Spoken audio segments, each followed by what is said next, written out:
I'll go bounce back and forth.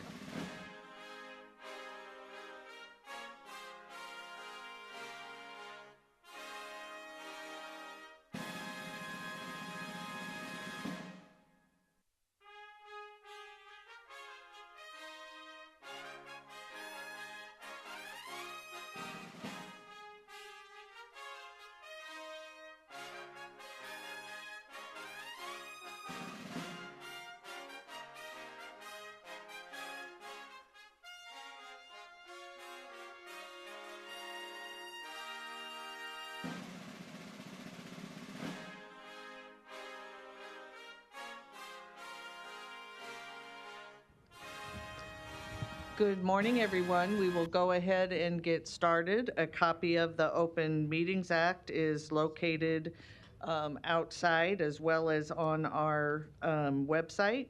If you could please stand for the Pledge of Allegiance.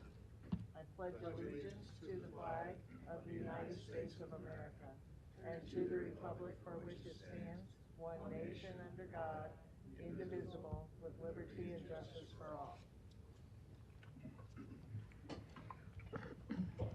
There is also an external defibrillator that's available on the back wall of the legislative chambers. We will begin with the agenda for the Douglas County Board of Equalization. Roll call, please. Commissioner Boyle is absent. Commissioner Kavanaugh is absent. Commissioner Friend? Here. Commissioner Garcia? Commissioner Morgan? Here. Commissioner Rogers? Madam Chair. Present. Item A, approval of the minutes of the Board of Equalization meeting held Tuesday, February 8th, 2022. And item B, call for a meeting and set Tuesday, March 8th, 2022 as date for hearing on certified assessment reflections reflecting the addition of omitted property to the tax rolls or increased value on property. Is there a motion to approve A and B? Second. Motion by Commissioner Rogers, seconded by Commissioner Morgan. Any questions or comments? Please vote.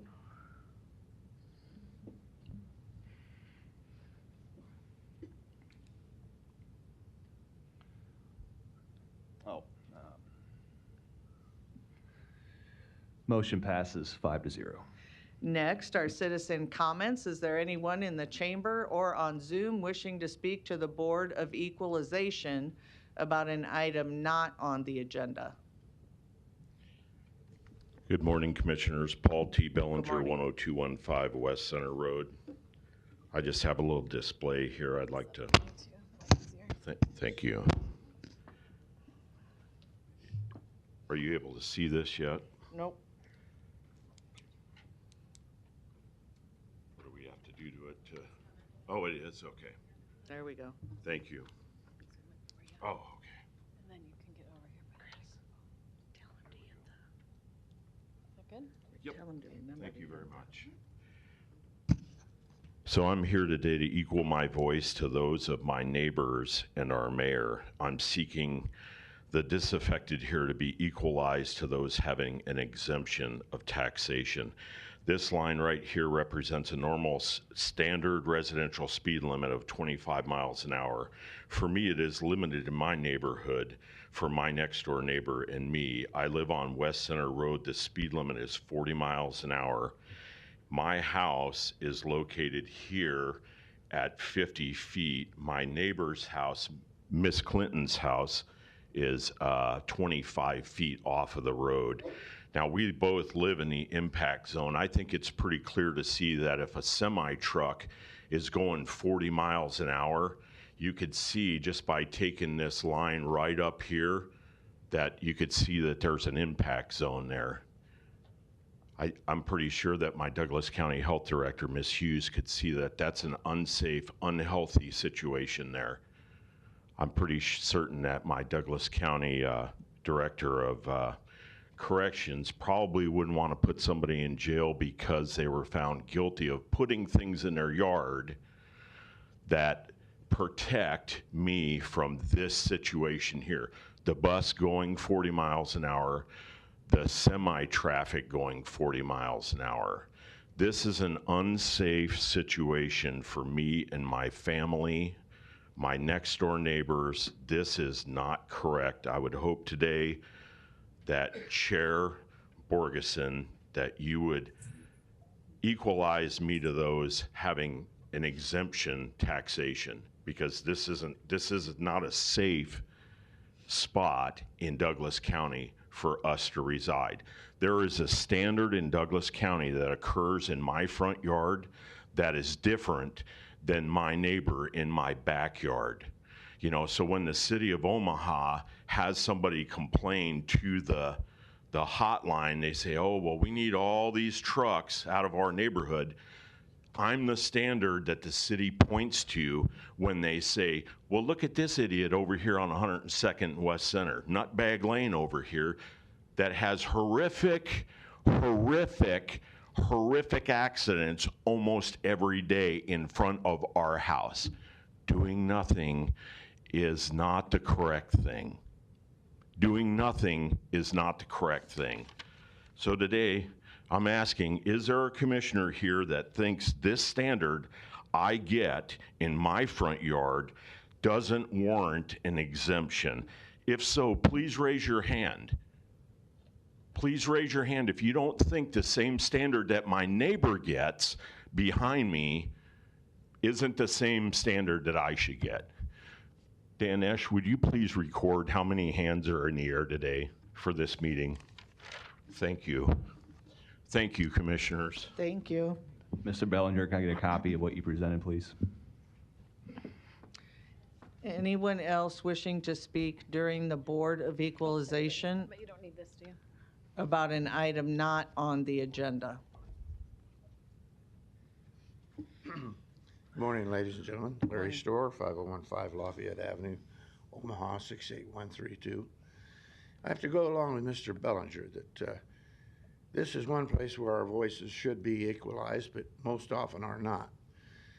And I think he severely misinterpreted the Open Meetings Act to your benefit, so that you don't have to have discussions with the citizens that come to petition their government. This would be a great way for the citizen to learn about what he's talking about and learn about what the city says is the answer. But the city is within a county, is it not? And all laws have to be legal and equal treatment. So you do have a part in this. I think you should give Mr. Bellinger the benefit of a discussion openly with all 7 representatives, because his representative only is only one of 7 voices, and often it's 7 against 1, and that's not fun. Thank you. Thank you. Anyone else wishing to speak to the Board of Equalization about an item not on the agenda? Seeing none, we will move to our resolutions. We have resolutions D through H. Is there a motion to approve? Motion by Commissioner Rogers, seconded by Commissioner Morgan. Any questions or comments? Please vote.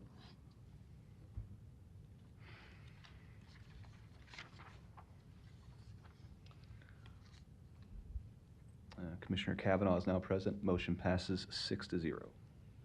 Next, we have a presentation by our Assessor Register of Deeds, Diane Badiato, on the state of the market report regarding market activity for the 2021 sales. Good morning.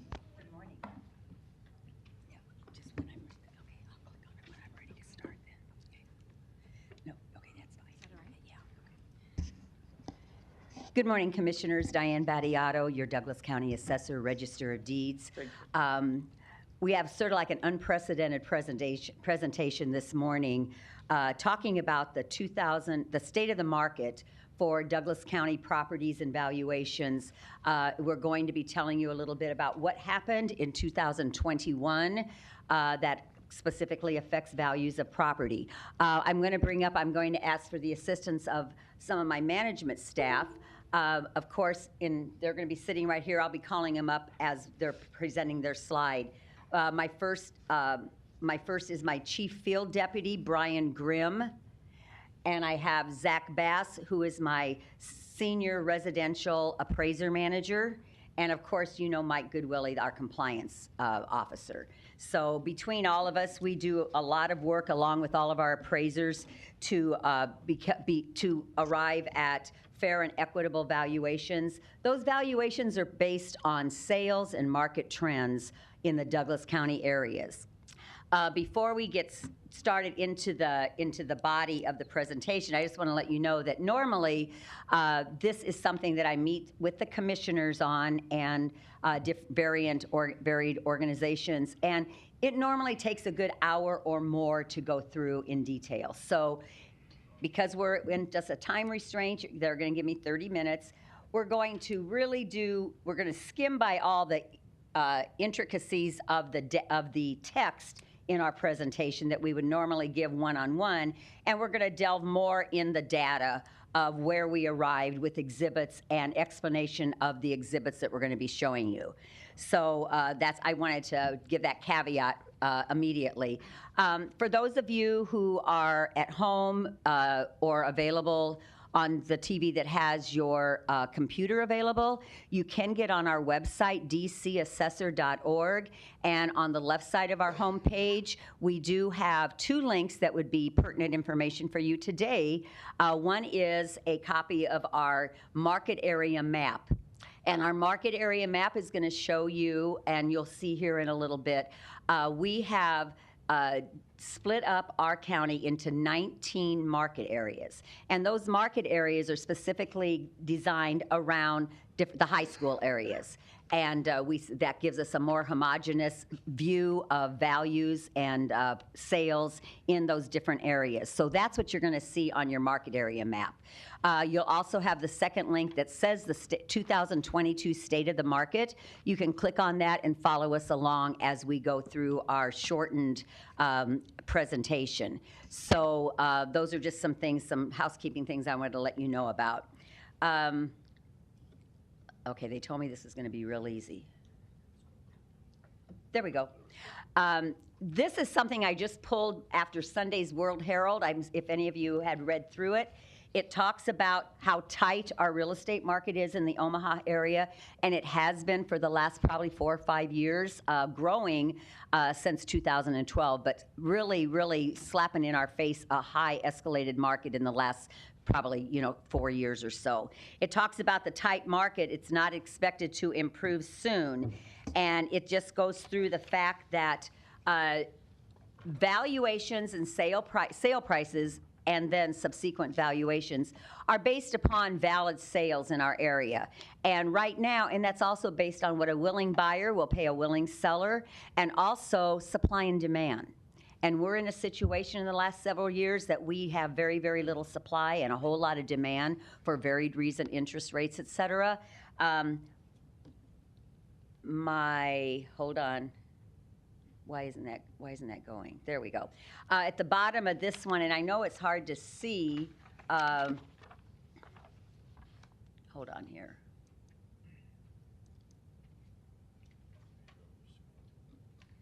This makes it, oh, God, they're going to hire me as the tech guy next. Okay, let me do it one more time. This is from the Board of Realtors in our area, and it's in Sunday's paper, and it shows you, this is the supply of homes on the market if you go back 5 years. Currently on the right is where we're at now, about 333 homes available for sale in the entire Douglas County area. Mind you, Douglas County has over 225 parcels of property. So we have 333 available for sale, as opposed to 444 in their last previous count. And you can see three sections prior to that in the thousands.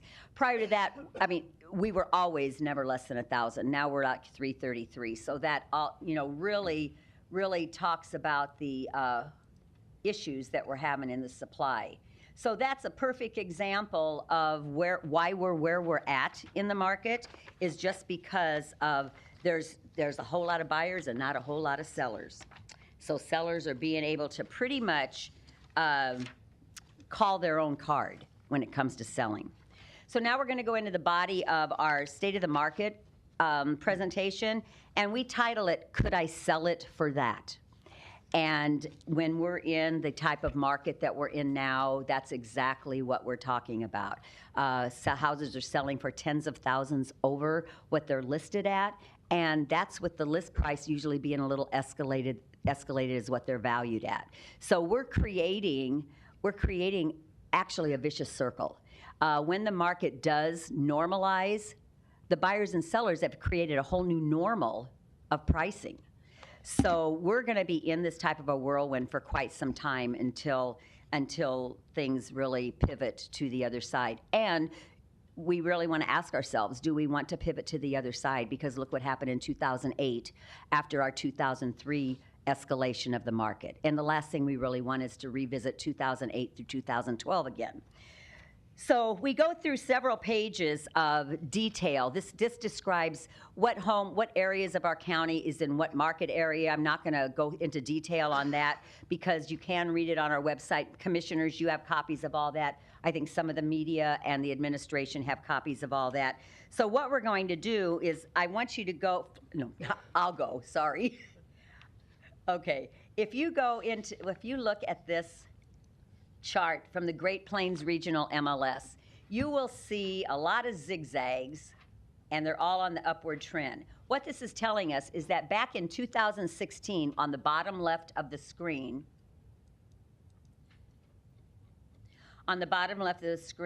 the median closed price for a home for sale was around $160,000.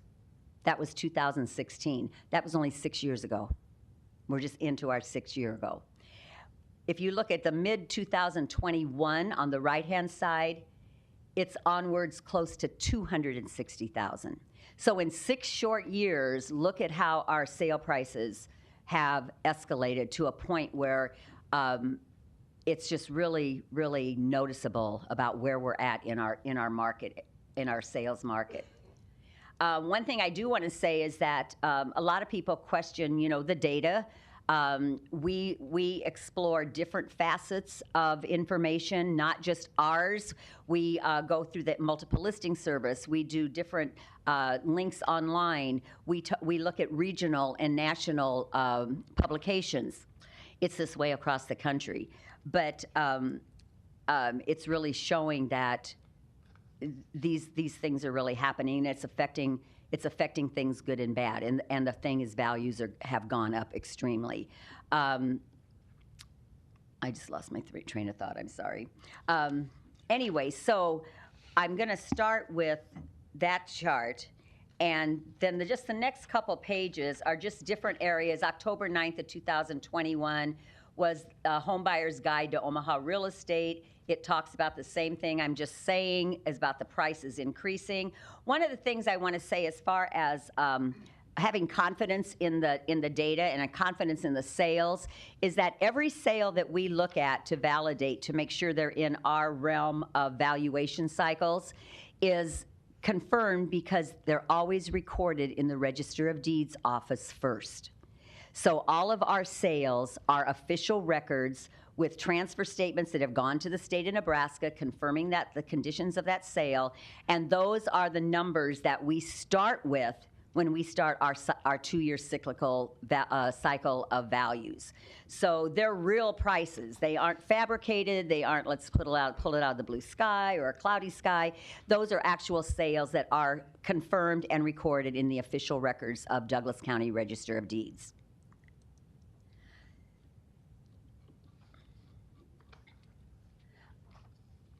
Okay, so we're going to go flip over to our first exhibit,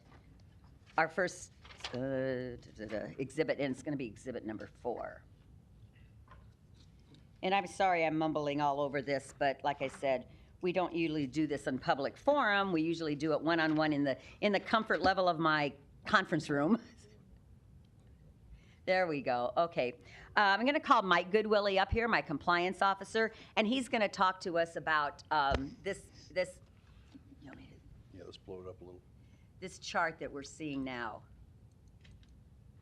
Yeah, that's fine. Just scroll a little bit. Beautiful. Okay, there you go. Good morning, Commissioners. Mike Goodwillie, Douglas County Assessor, Register of Deeds Office. I guess I'm the historian in this presentation. To understand where we are now, it's probably helpful to start with where we left off in the spring of 2021. As you know, we are judged every year by the state to determine if values in Douglas County are uniform and proportionate. The measuring stick they use is a 2-year rolling sales window of arm's length sales. The median assessment sales ratio, which is the assessed value divided by the selling price of those sales, needs to be between 92 and 100% for residential and commercial. Agriculture is its whole different thing, and we're not going to get into that here. But here's where we ended up in 2021. And this is from the Department of Revenue's report and opinion for last year. And if you look across, on the chart, the overall level of value is at the bottom where it says all in the second column for median. We were at 94.43%. And as you can see, for each of these market areas, 1 through 19, and Brian and Zach will get into where they are, we were also within range, typically around 94, 95%. Some are down in the 93s. But that's a good, strong array of medians, both countywide and throughout the individual portions of the county. If we go a little bit further, though, there's a little story within a story. So if you go to the next exhibit, Exhibit 5. No, that's no problem. There we go. The reason I bring this to you is because you know how in the movies there's foreshadowing, right? Okay. There's some foreshadowing for 22 in our numbers for 2021. And as I pointed out, we're judged on a 2-year rolling average. And this statistical array here breaks it out by quarters. So if you look where it says date of sale and then range, you can see the numbers are broken down by quarters. Well, one of the things to understand about assessment sales ratios is as a percentage number, a ratio number that comes down is indicative of rising selling prices because the denominator is increasing. It's just the math. And so if you look here, you can see the first quarter of the study period, the last quarter of 2018, the median level of value was 99 because it reflects both 2020 and 2021 value changes. But follow it down by quarter, okay? It steadily decreases, and the last 2 quarters, okay, April 20 to June 20 of 2020, the ratio is 91.3, and then the very last quarter of the study period, the third quarter of 2020, is 89.01. What you can see quite graphically is kind of a short-term embodiment of what Diane showed you in Exhibit 1, the chart that goes upward with respect to selling prices. This is how this manifests in ratio format. So when you see these ratios come down, What that means is prices are continuing to increase over each of those quarters. So yes, we were in range for 21, but you could also see the seeds of what was going to happen throughout the calendar year with respect to rising selling prices. And I think with that, then it's probably somebody else's turn. It is somebody else's. Yeah, you did 4 and 5. Very good, Michael. Well, you're welcome. Okay, now I'm going to have Brian Grimm, my chief field deputy, and he's going to come up and talk about our next exhibit, if I can go there. Okay, oh, let me get this out of your way, Brian. Hold on. This is supposed to be, bear with us. I better make that a little smaller. A little smaller. There you go. I can read that. Good morning, Commissioners, Madam Morning. Chair. Brian Grimm, Douglas County Assessor, Register of Deeds. This is a depiction of where we would be if we would do nothing at all for the tax year of 2022. If you look at our sales are all on the left, and this is broken down by our value areas, which are going to be divided up by basically the school districts. We have quite a few sales in each one of those areas. The 2021 median is if we would do nothing. State statute says we have to be between 92 and 100%, and we have absolutely none of those ratios are within those guidelines. We've got the north area with 78.21%. That's pretty low, and there's a lot of sales there. It's a really strong area for sales in the metro area. What we found is a lot of the what used to be considered affordable housing, those areas is getting to be no longer affordable. It is increasing at a pretty good rate. Like I said, if we did nothing overall, we would be at 85.37. And kind of a depiction, another one to look at is our sales that are on the right-hand side. And this is just sales from 2021. The first quarter of January through March, if we used our old values for those sales, we would be at 80.57% just on that group of sales. The next quarter, 75.13%, and then the next one, 74.14%. So that's really a strong indication of where the sales are headed for 2021. And to me, it doesn't really look like there's any stopping in sight. It's just continuing to go upwards.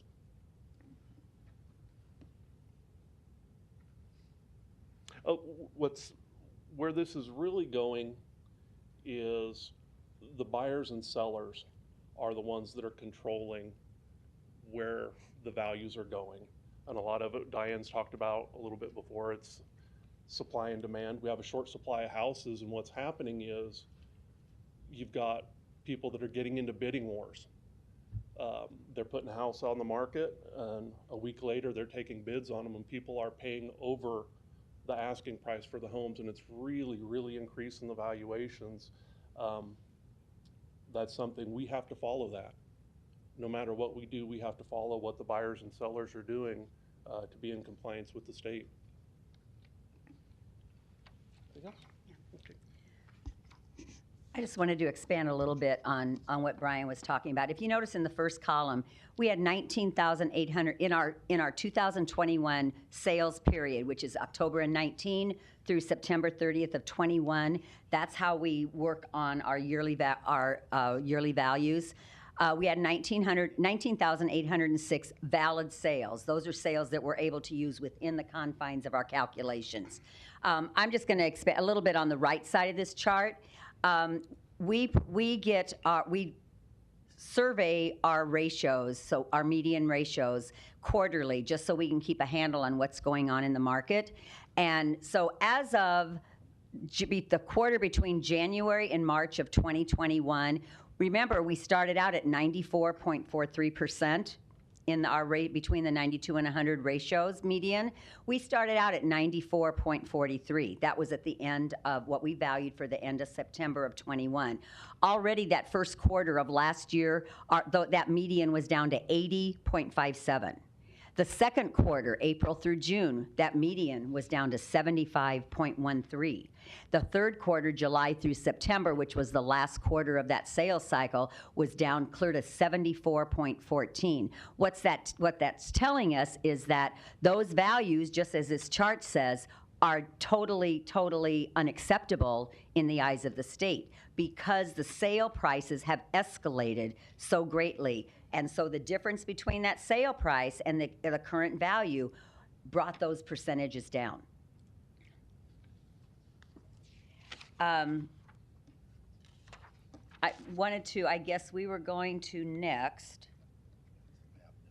Yeah, okay, so this map, this is a picture of our market area maps. And this will tell you a little bit about what Brian said on his chart. If we did nothing, that is where our valuations would be, and I think it was 85 point something, 85.37, which is well below the 92 minimum. This is how our market area map is broken down. I would urge all of you to really take a picture of, take a look at this. If you can do it on our website, because I know it's very hard here, but it tells you the different areas and what market areas they're in, and where they are sitting if we did nothing after the 2021 sales cycle. And it just really is a lot better visual than just reading the numbers. So as we started out when our market areas have only been 17 market areas with the school districts. Then Omaha started adding new schools. So as they added new schools in Elkhorn, we split up the Elkhorn into 3 different market areas because now we have 3 different Elkhorn schools. We also, the new South Omaha school off of 60th and L, so we broke out South Omaha to make 2 more market areas, and now we have 19. The more we can condense the number of homes and the comparable values and styles and ages and everything, selling prices, the tighter we can get our values to those sale prices, which is what by the state mandates us to do.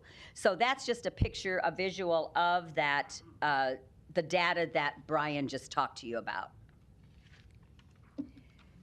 So now we have exhibit number 8. I'm going to have Zach Bass come up, my senior residential appraiser manager, and he's going to talk to us about this. Let me try to blow this up a little bit, Zach. Hold on here. No, that's not what we're looking at. Did I go down? Oh, there I go.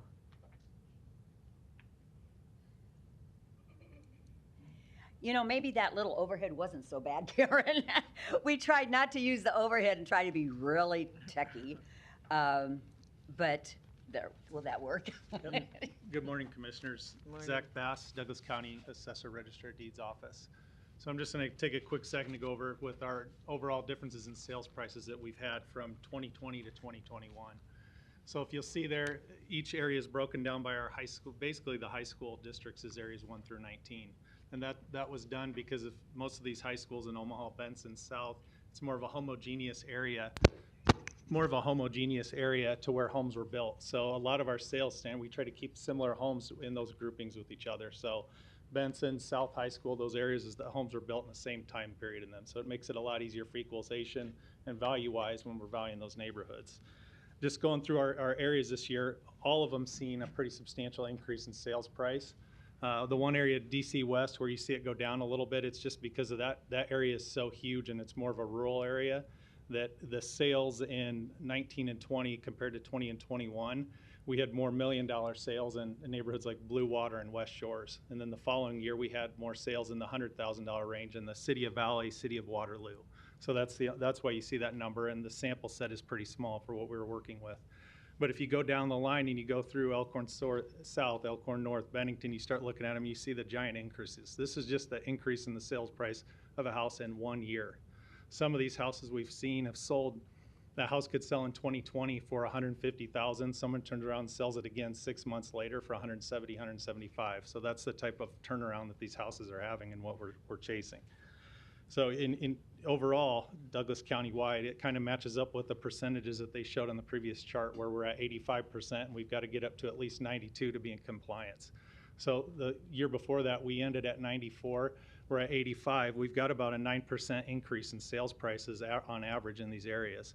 the average home across Douglas County rose $23,000 in sales price in 1 year. So that's kind of that slide, so that's it. Thank you. And if you remember when I first started speaking and I showed you the one zigzaggy graph of 2016, the median sale price was 160,000, and mid 2021 it was 260,000. Now we're talking about between that early and mid 2021 and the end of our sales period, it went up another, another 26,000. So we've had just hugely increased sale prices. And you know, those of us who own homes are probably going like, wow, maybe we should sell, me being one of them. But unless you have somewhere to go or a tent, you'd be in the same position as a buyer paying escalated prices. So it's really a catch-22 on that. I'm going to ask Mike to come back up again for Exhibit 9. Exhibit 9 is just, he's going to talk to us about how we use the multiple listing service as for data. Good morning, Commissioners, once again. What this exhibit simply does is it points to kind of one of these no-duh obvious truths that you would get to if you read the World Herald article on Sunday and look at the rest of the presentation.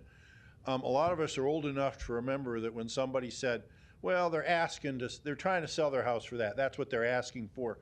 And you sort of expect some shrink downward through the negotiation process, right? That people aren't going to get, 100% of what they're asking for. What the Great Plains MLS is telling us, at least in this window that cuts off in September of 21, is yes, they can.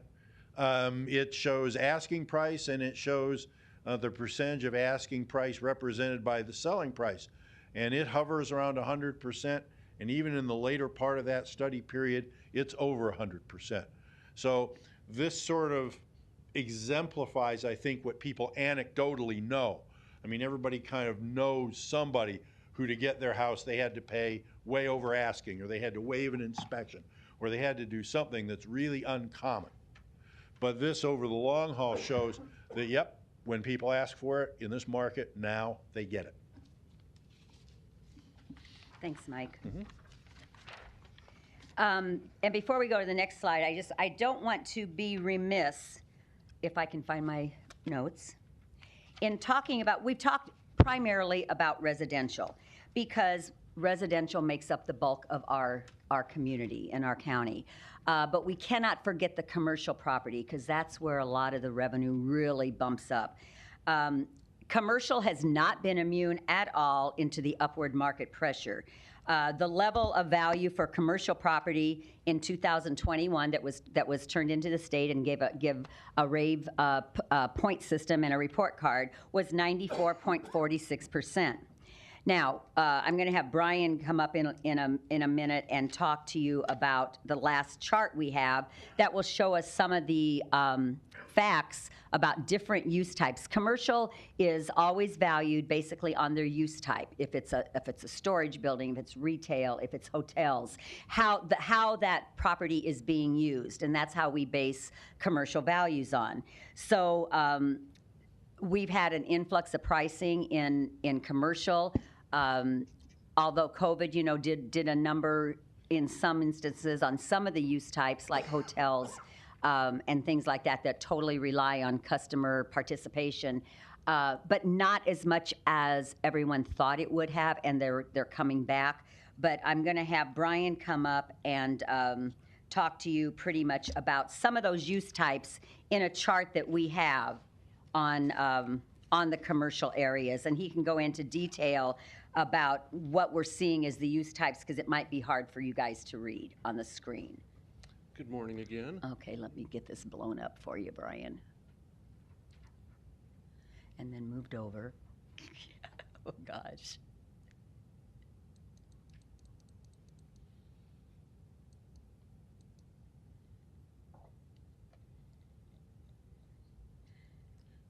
We're close. The only thing I didn't get, I got a little bit, we're gonna have to go down. Okay, that's about the best we can get, so you'll have to verbalize some of that stuff. I can see that. Yes, good morning again. Morning. We have some parameters that we go by with the state on our sales and what needs to be valued.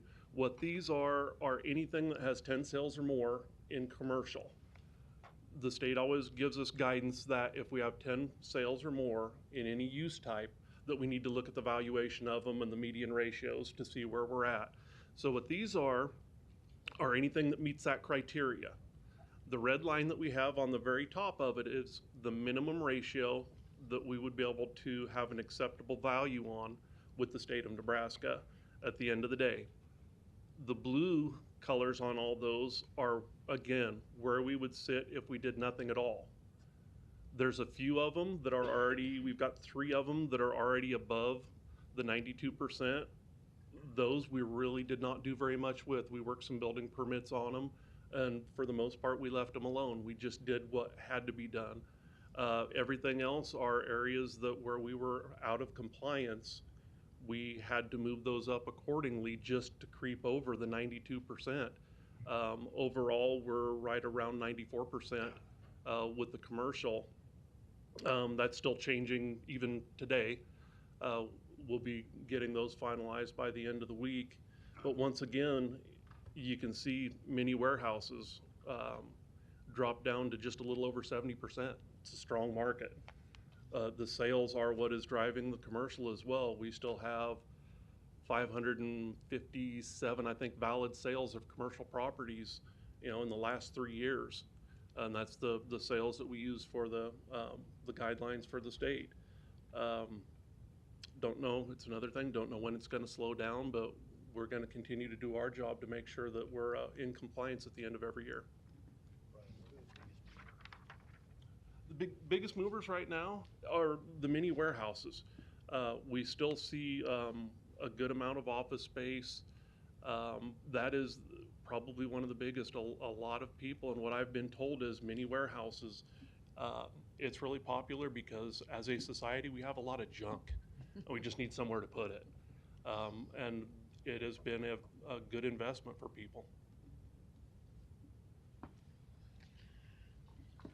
So to also, and to talk about the mini warehouses that Brian noted on, how many times I've been just amazed at in the last few years, everywhere you go in every neighborhood, if you have a big box store that has closed, the next thing you see in there is either a mini warehouse or a storage warehouse. And the mini warehouses outnumber the storage warehouses because they're more confined to individuals, where storage warehouses, I think, are more, for corporations. But anyway, so, that in itself, we didn't want to forget about the commercial because all of our sales drive our lifestyle and drive our expenses and drive our ability to live the life that we want to live. So as Brian said, we will continue, because we must continue based on state statute, to value properties, to inspect properties on our 6-year cycle, to review sales and adjust accordingly based on those market areas and the valuations to make everything more equal, equitable, and fair. Depending on what side of the coin you are, that's how fair you think it's going to be. But if somehow the statutes change, I know if you have been listening to legislature for the last several years, they're trying to find a way to cut property taxes, robbing Peter to pay Paul, doing different things. But if you listen real closely, they're never talking about valuing. They're talking about taxing. And that really confirms the positive efforts and how they've aligned our mandates for valuing. So unless they change the process of which properties are valued in Douglas County, we will be continuing on the same valuation process, working as conservatively as possible. I can tell you, and I know we're running short on time, and I apologize, but I can remember when I first took over the combined office in January of 15, we had a couple tumultuous years. Cleaning up data, re-inspecting what hadn't been inspected for years. And everybody wanted us to be at, well, you can be at the minimum, 92%, which is very true. But the optimum goal for the Department of Revenue and the Property Assessment Division, is that mid-range. And that mid-range between 92 and 100 is 96. So that has been our goal since 2015, is to get that optimum median value for Douglas County. That means there's just as many above 96 as below 96, which puts everybody in line. But we were inching up there at 94.43, I think, last year. This year we're going to be a little below 94, I think, Brian, and done so basically because of the market. And it's hard enough without tax rates and the taxing process being adjusted. It's hard to keep things at a palatable level. So we're working the best we can work with what mandates we have to work with. We've done an awesome job in the last going on 8 years, and we'll continue to do so, for the property owners of Douglas County. So does anybody have any questions? Yes, and before we start the questions, I just want to thank you, Diane, and staff for coming today to present this. I know in the past, like you said, it's been more informal in your office, but this is really, really good, and I appreciate you being here today. You're welcome. Commissioner Kavanaugh? Thank you. And Diane, thank you for this. And I also want to thank you for all your years of dedicated service and hard work. We're going to miss you around here. You've done a great job. Thank you much. And it hasn't been easy. I don't think any of us envy you or your. You got to love what you do, because then you can do it well. Well, you have. You've succeeded there.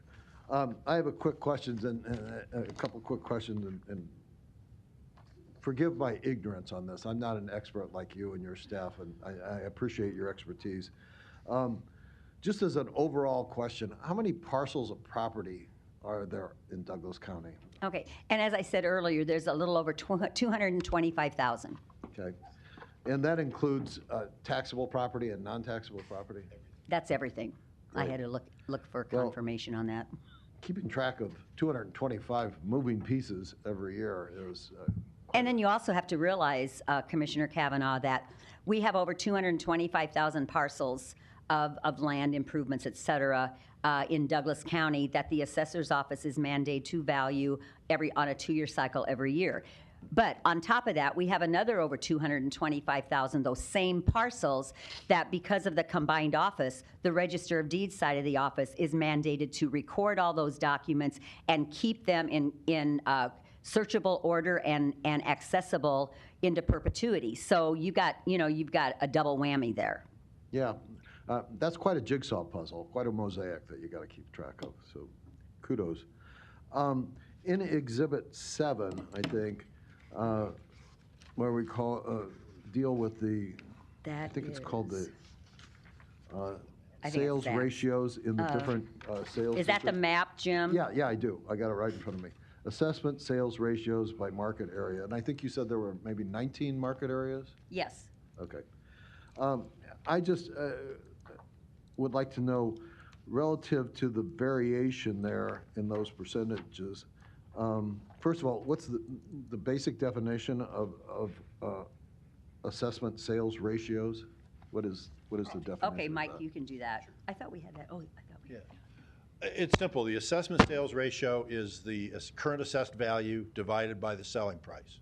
Very good. So the longer the assessed value stays and remains unchanged in a rising market because the denominator increases, then that ratio will come down. Got it. So the variation, if I pick it up from these percentages on the map, are of a high in Elkhorn North of 89.09% to a low in North of 78.21%. I just wonder, why is that variation? Well, I maybe need a little help from Brian. My suspicion is, first of all, they probably didn't all start out quite in the same place. And second, the rates of sales price appreciation may not be the same every place. And with that, maybe I'll turn it over to Brian.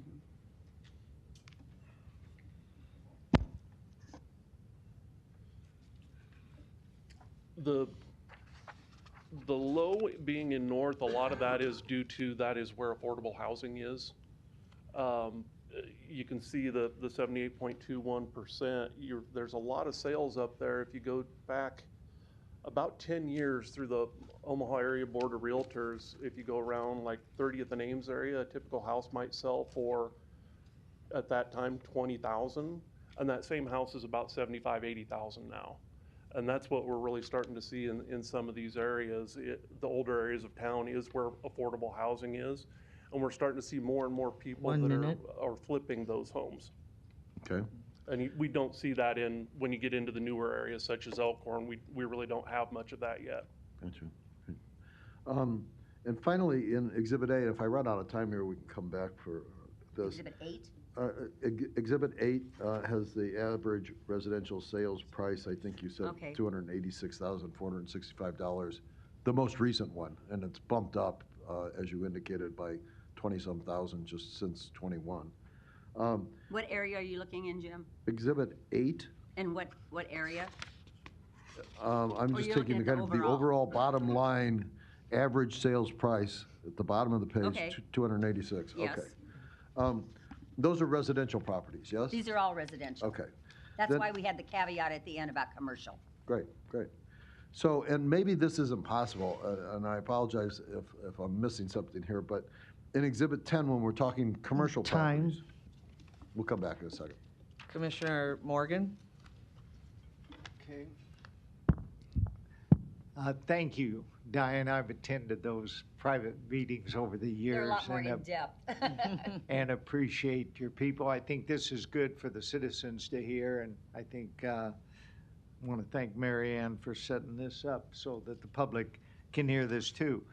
I have a couple thoughts and just about,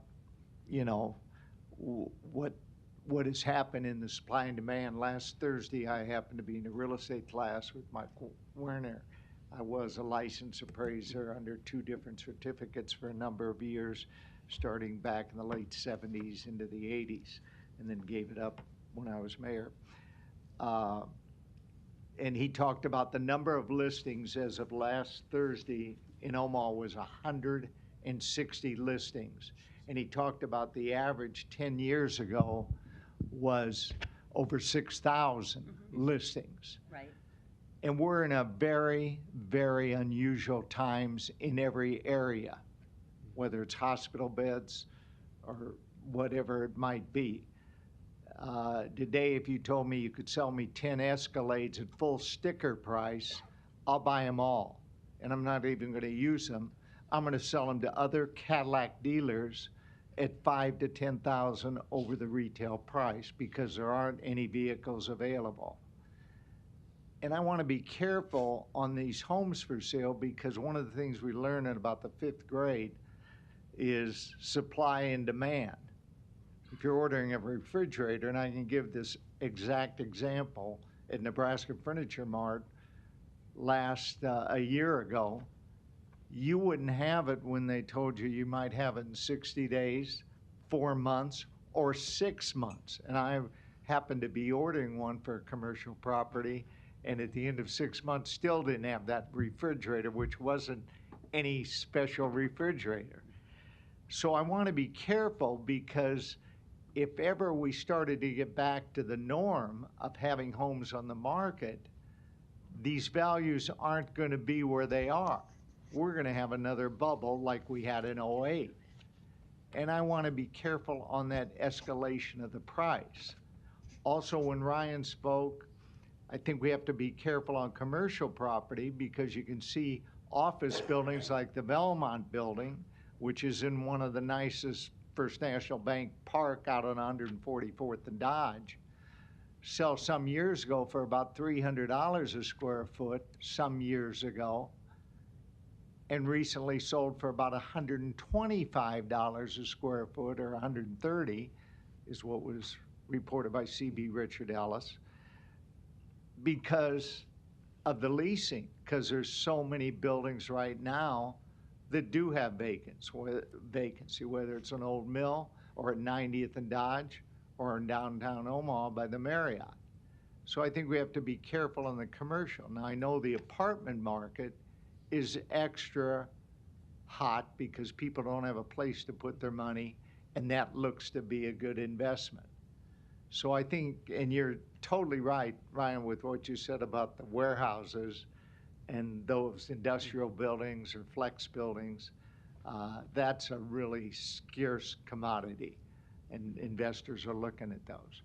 So, you know, the only thing I'd say is I do want to be careful on the residential property because we are in a very special time and because not too many people are selling their properties, even though they can get a big price. They don't want to just go rent because they've got to pay a big price for the next home they're going to buy. 1 minute.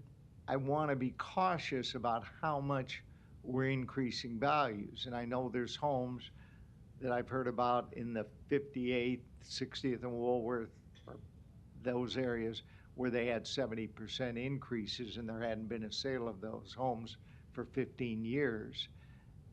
I just want to be cautious, and I understand that you're under the state mandate to have a certain percentage. But I do think the state should be understanding that it's supply and demand. Thank you for your time in this presentation. And Mary Ann, thank you for setting Thank it you. up. I'd like to add a point to that is we really take that into consideration. We try to be really, really cautious when we value. So what we're doing is we're trying to come in slightly on the low side so that if there is some sort of a collapse in the market, we'll already be prepared for it. At that point, then we may be lowering values, but we can't guarantee that unless it happens. Time, thank you. And could I comment? Commissioner, Oh, okay, come I back. can't comment. Can I comment I'll on have that? you come back. Okay. Oh, Commissioner- God, you're going to expect me to remember? What I was- Take notes. Commissioner Friend. Diane, thank you. I too was part of the first meeting last year. It was very informative, and I appreciate it, and I appreciate the information you've given to us. It helps us disseminate. We can try to help ourselves disseminate a little bit about the difficulty of the situation that the assessor's office is in on a consistent basis, and then what the Board of Equalization and the county board has to deal with on a consistent basis.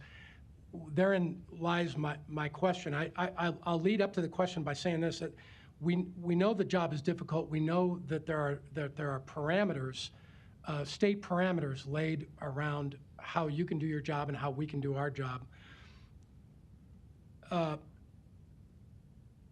My feeling from a high level has always been, and I haven't gotten a chance to share this with you guys that much, and I will, is that for the most part, the property tax is so visible. I mean, it grabs people. They're other than, when you compare it to other forms of taxation, it's very visible. I was a W-2 employee, First National Bank, other companies, FDR, for a long time. Income tax is not that visible. You have to go look. You have to figure it out. You have to know before, but it's hardwired. So that's one issue that we're all dealing with, is that the property tax is so visible. The other thing is it's often for the most part unrelated to a person's behavior.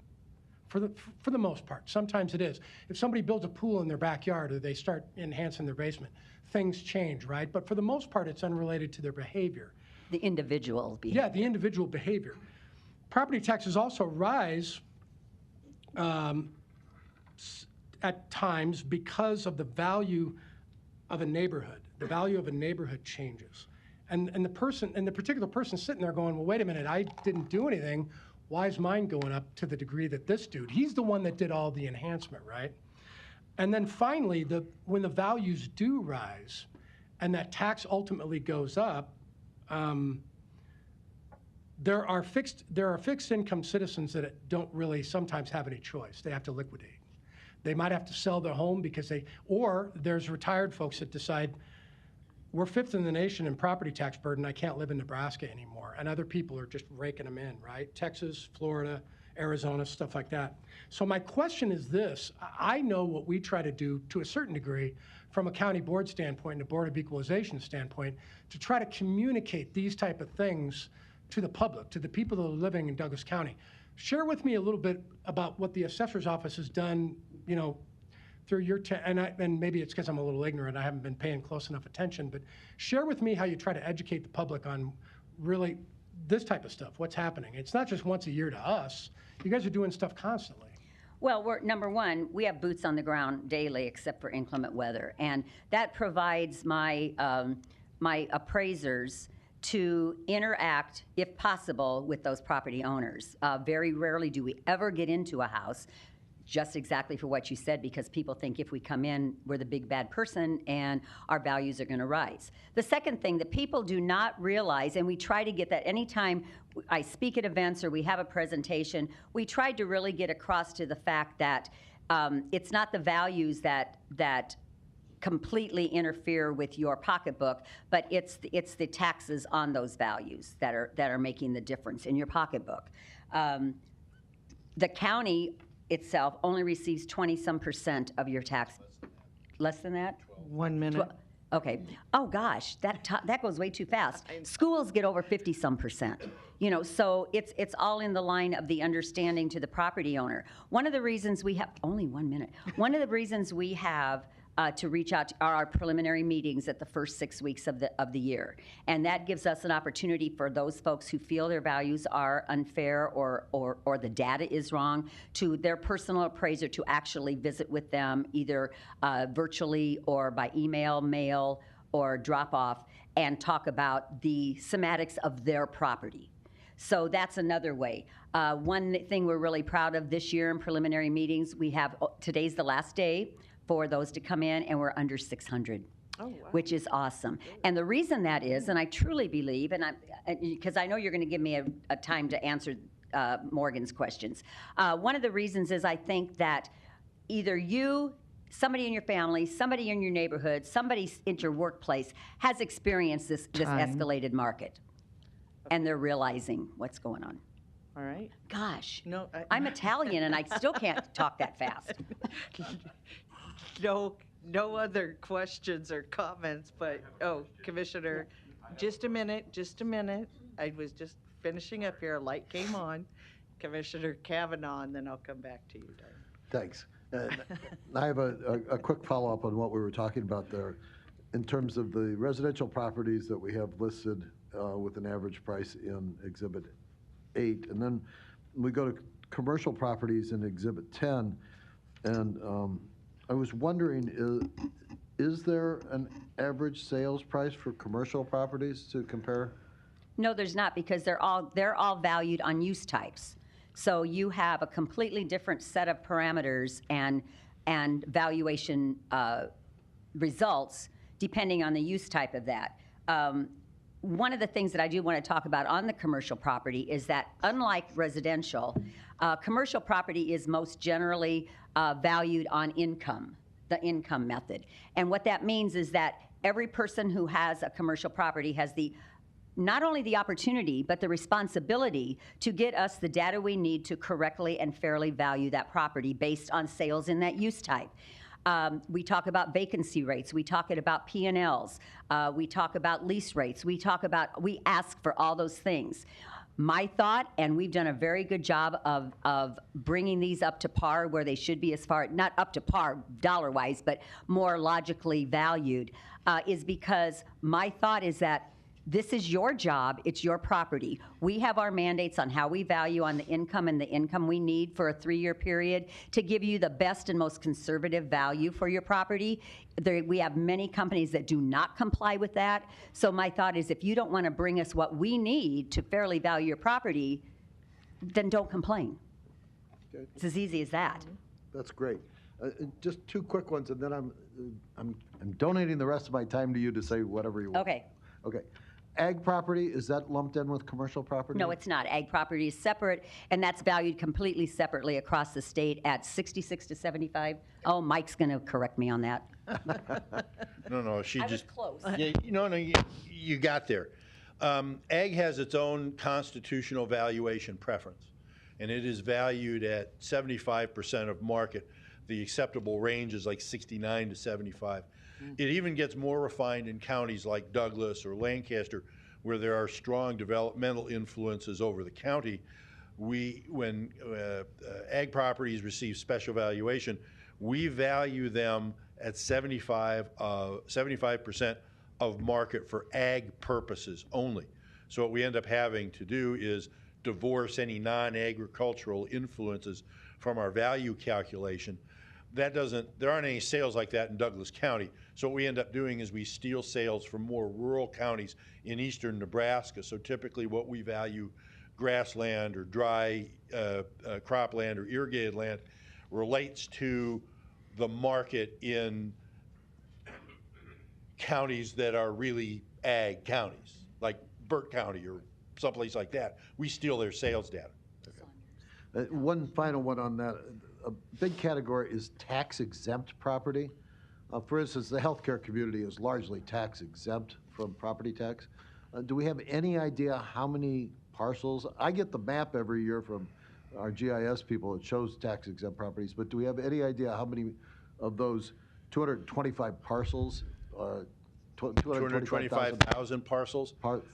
You know, my guess is somewhere in the vicinity of 10 to 15,000, because what you're also talking about are all sorts of hunks of city and county and state right-of-way and little dribs and drabs. As for permissive, what we call permissive exemptions, which are typically things like nonprofit nursing homes and private schools and things like that, probably someplace around 2,000, 2,500. Okay. And there's no valuation put on those, right? Well, internally we I'm sorry, yes or no? Is there a valuation put on those? Not really. Thank you. The rest of the time I would give to Diane. Thank you. I'm going to go on to Commissioner Friend and then have you end up with what your comments are. Commissioner Friend? Thank you, Madam Chair. And Commissioner Kavanaugh, I'll give her a ton of time. I just had one more question if she wants it. I do. Would you consider, this is kind of philosophical, would you consider the way we're actually approaching, and maybe it's a long drawn-out answer, the way we approach this stuff is based on bands or ranges as opposed to specific property? I mean, that's what I see. Absolutely. Okay. Mass appraisal is what we do in our job, as opposed to fee appraisals or individual appraisals, which is house property to property. That's why we have our market areas, because it's mass appraisal. It's not one for one. Right. Is there and switching gears back to what I was talking about a little bit before, there are property, the legislature and and other entities throughout the state are promoting. The legislature doesn't do a very good job of promoting hardly anything. They just do it. But other entities throughout the state, the Farm Bureau, for example, and other entities are promoting property tax relief, these incentives that you could actually utilize at the state level. I know you guys would promote that too. It's not that you're trying to grab revenue. Those things could be promoted on a consistent basis. There's a lot of them out there, right? I want to sort of like stop you in your tracks right now. Okay. We do not promote revenue. We don't have I didn't anything mean it to. that way. Okay, but what I'm saying is, for what your comment was, we do not promote revenue. We value properties based on sales and market trends. Now, the decisions that they make at the state, we follow. We don't legislate. We don't set policies. Right. We follow the statutes. Okay. Right now, the tax incentives, we have nothing to do with the incentives. That's all on another level. We value only. And it's up to you and the city and the schools and the state and everybody else to set their tax rates on what they deem fit in their budgets that create that revenue. We create no revenue except for our values. And we would love to have our partners, who are the subsequent steps in that taxation process, listen to us. Perfect example. What did they say in the news today? The state has 50 million, billion, however the heck much revenue excess.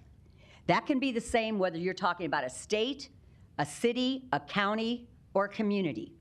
Anybody who sets a budget with the increasing values that we have, I feel owe it to their citizens to adjust their rates to level the playing field. We cannot level the playing field. We are mandated to value according to the sales of the buyers and sellers. That's the bottom line for what we do. The TIF, the tax rates, everything else, we are just the facilitators of that value. We have nothing to do with the bottom line on any one of those properties. Yeah, understood. I was probably a little inarticulate when I Okay, pointed out then that I question. apologize for reacting. No apologies necessary. What I would say though is I think it's somewhat oversimplifying the issue that we have in Douglas County and we have in 93 counties around the state by saying that assessments do not affect somebody's bottom line. Let's not go down that road. I said we don't collect revenue. Right, and I agree with you. What I'm saying though is that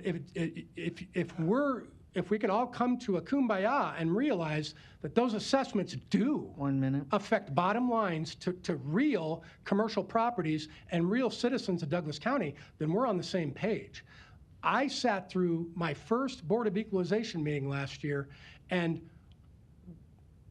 to a certain degree, we had a bullwhip out, and we didn't even hear all 4,000 protests.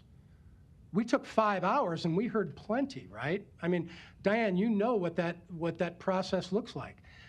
All I would say is we're trying to oversimplify an issue here, and what I'm trying to do is say, what type of promotion do we do in Douglas County? What do we do? What does the assessor do? What does private industry in the state do that owes people an understanding of how they are being affected by property tax, right? Assessments and the levies that they have to deal with. What I said from the very outset, and the concern that I have, is that it's right there, it's in their face. They don't understand why it's happening.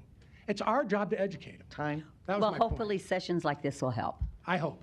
Thank you. Okay, so commissioners' lights are off. I just have one question on this map. Okay. So one time you provided a map that showed like what the market average increase would be. So like in I'm trying to think of that one. so like in DC West area, the average increase was going to be like, 22% or something like that.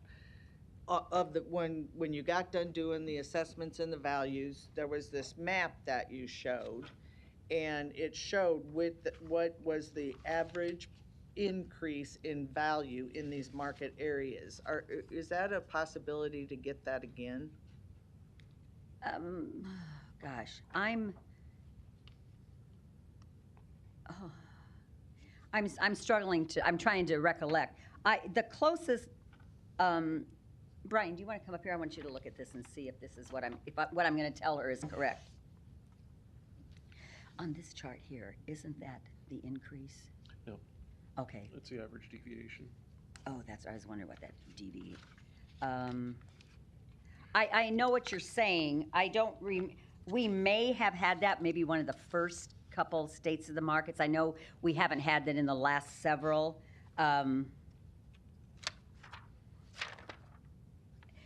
So what you're asking is, okay, yes, you're asking for something like North Omaha, for example, where it ended up last year's value, as opposed to where it's going to be, how much the increase was. Correct. Okay, but I think that's something that we're not able to provide till after abstract, because we're just dealing with preliminary values right now, preliminary numbers. Unless we go off of last year's final, we could go off last year's final numbers. I think I know what you're talking about. We can go offline and talk about Yeah. it again. Let me talk a little bit about the calendar. We're still working on the 22 values.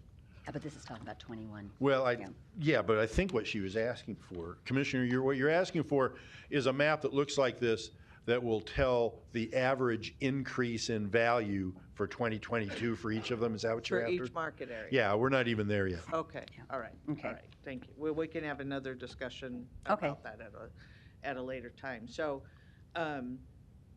so Diane, I'm going to give you 5 minutes to answer It's going to be real quick. whatever you want, because then there's a couple that I know citizens. in the audience, and I don't know about Zoom yet, Sure. that may have a question as well, but I want you to, so we don't forget. Right. Well, I wrote notes Okay. because I have to do All that. right, good. And I crossed off the ones I already addressed for Commissioner Friend. Okay. Okay, the one thing I do want to address is, yes, I totally am aware of the rising sales and thus rising values and thus rising taxes. It's all a mushroom effect.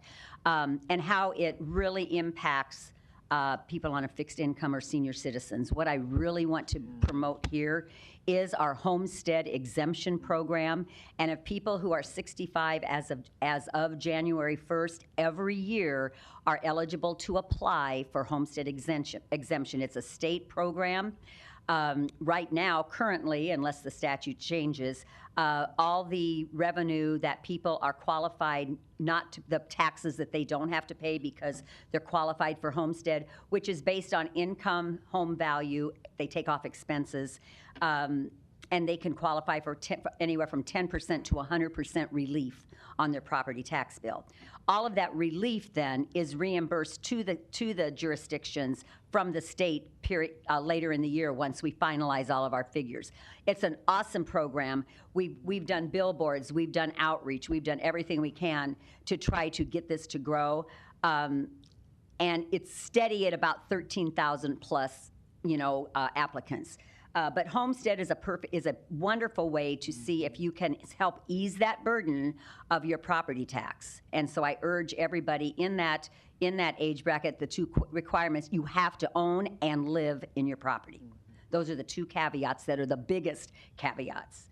So some of the reasons, I know I've got to talk real fast, some of the reasons I think we aren't growing that is because in our society, I'm a baby boomer. We're all baby boomers. Well, some of you aren't baby boomers up there. But anyway, those of us who are entering that 65 years, which I'm way, way over, they're still two-income wage earners because of our lifestyles. So that's going to decrease the eligibility for even though they're over 65, to be eligible for homestead. So I think that's some of the reasons why we're not growing the numbers, because the baby boomers exploded in numbers, but we're not seeing that in the homestead exemption program. So anytime somebody gets to that age, fill out an application and just see. The only thing you can do is waste your time filling out the application if it's a no. But definitely take that opportunity to see if you're eligible, even for 10%.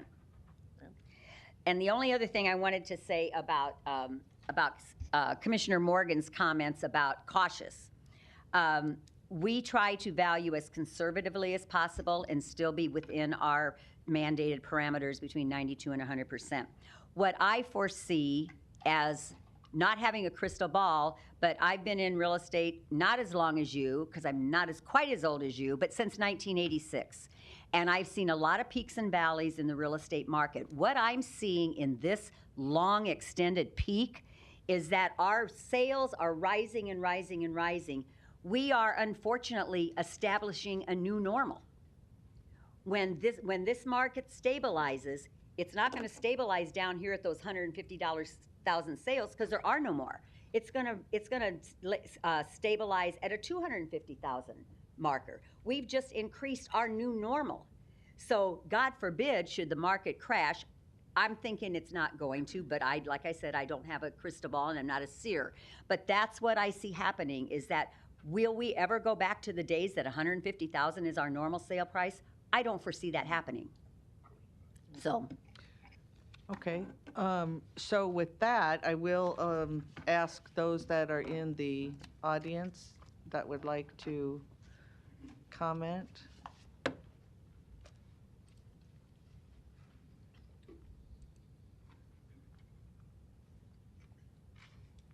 Good morning. Good morning, Paul T. Bellinger, 10215 West Center Road. My question to the Douglas County Assessor, Register of Deeds, Body Auto: do you have a chart that shows the measure or metrics of what happens to the value of a tax-exempt 501c3 when it sheds that value to the tax-paying citizen that is non-exempt? Could you explain how that process is done? Thank you. Next. Oh, did you want to answer it? Well, I guess I'm a little confused. Sir, do you mean when that property ceases to become exempt? When it sells, or I'm confused? The value of a tax-exempt property, and all property in Douglas County never goes off the tax roll. The value gets shifted to the tax-paying citizen because the exemption eliminates that. Do we have a chart that shows the measure or metrics of what happens to the value of the 501c3 that is exempt when it sheds that value and places it on the tax-paying citizens that are not exempt? If I don't have an exemption, I pay taxes. If I have a tax exemption, permissive or not, all that value moves over to the tax-paying citizen. The people that have the exemption do not have to pay the tax. Do you have a chart that explains how that is done?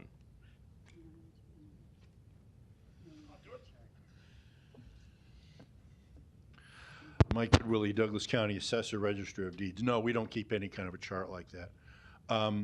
Exemptions are, yes, they're subsidized by people who pay property taxes. And in the legislature's judgment, there are some uses of property where the juice is worth the squeeze. So, for example, we believe in spirituality, so we exempt churches, and the rest of us subsidize the potential tax bill of a church. We value education, so we subsidize education in that fashion. But no, we don't keep an accurate track of how much of my tax bill relates to St. Margaret Mary's being exempt. Okay, thank you. Anyone else wishing to speak?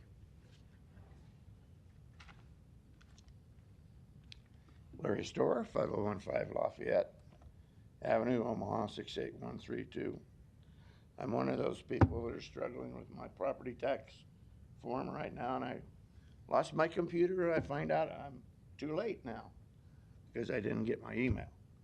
But anyway, I sometimes seem a little bit ridiculous, but this reminds me of an old movie that reminds me of, here we are in River City. The Music Man, right here in River City. We have a ridiculous display today of salesmanship. It's very good salesmanship, excellent salesmanship.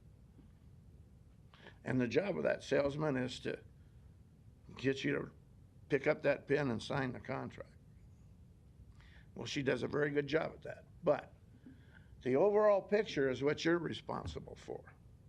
And the overall picture is when we have so many people coming up here to get affordable housing, money from you people, for Together Inc., because people don't have homes.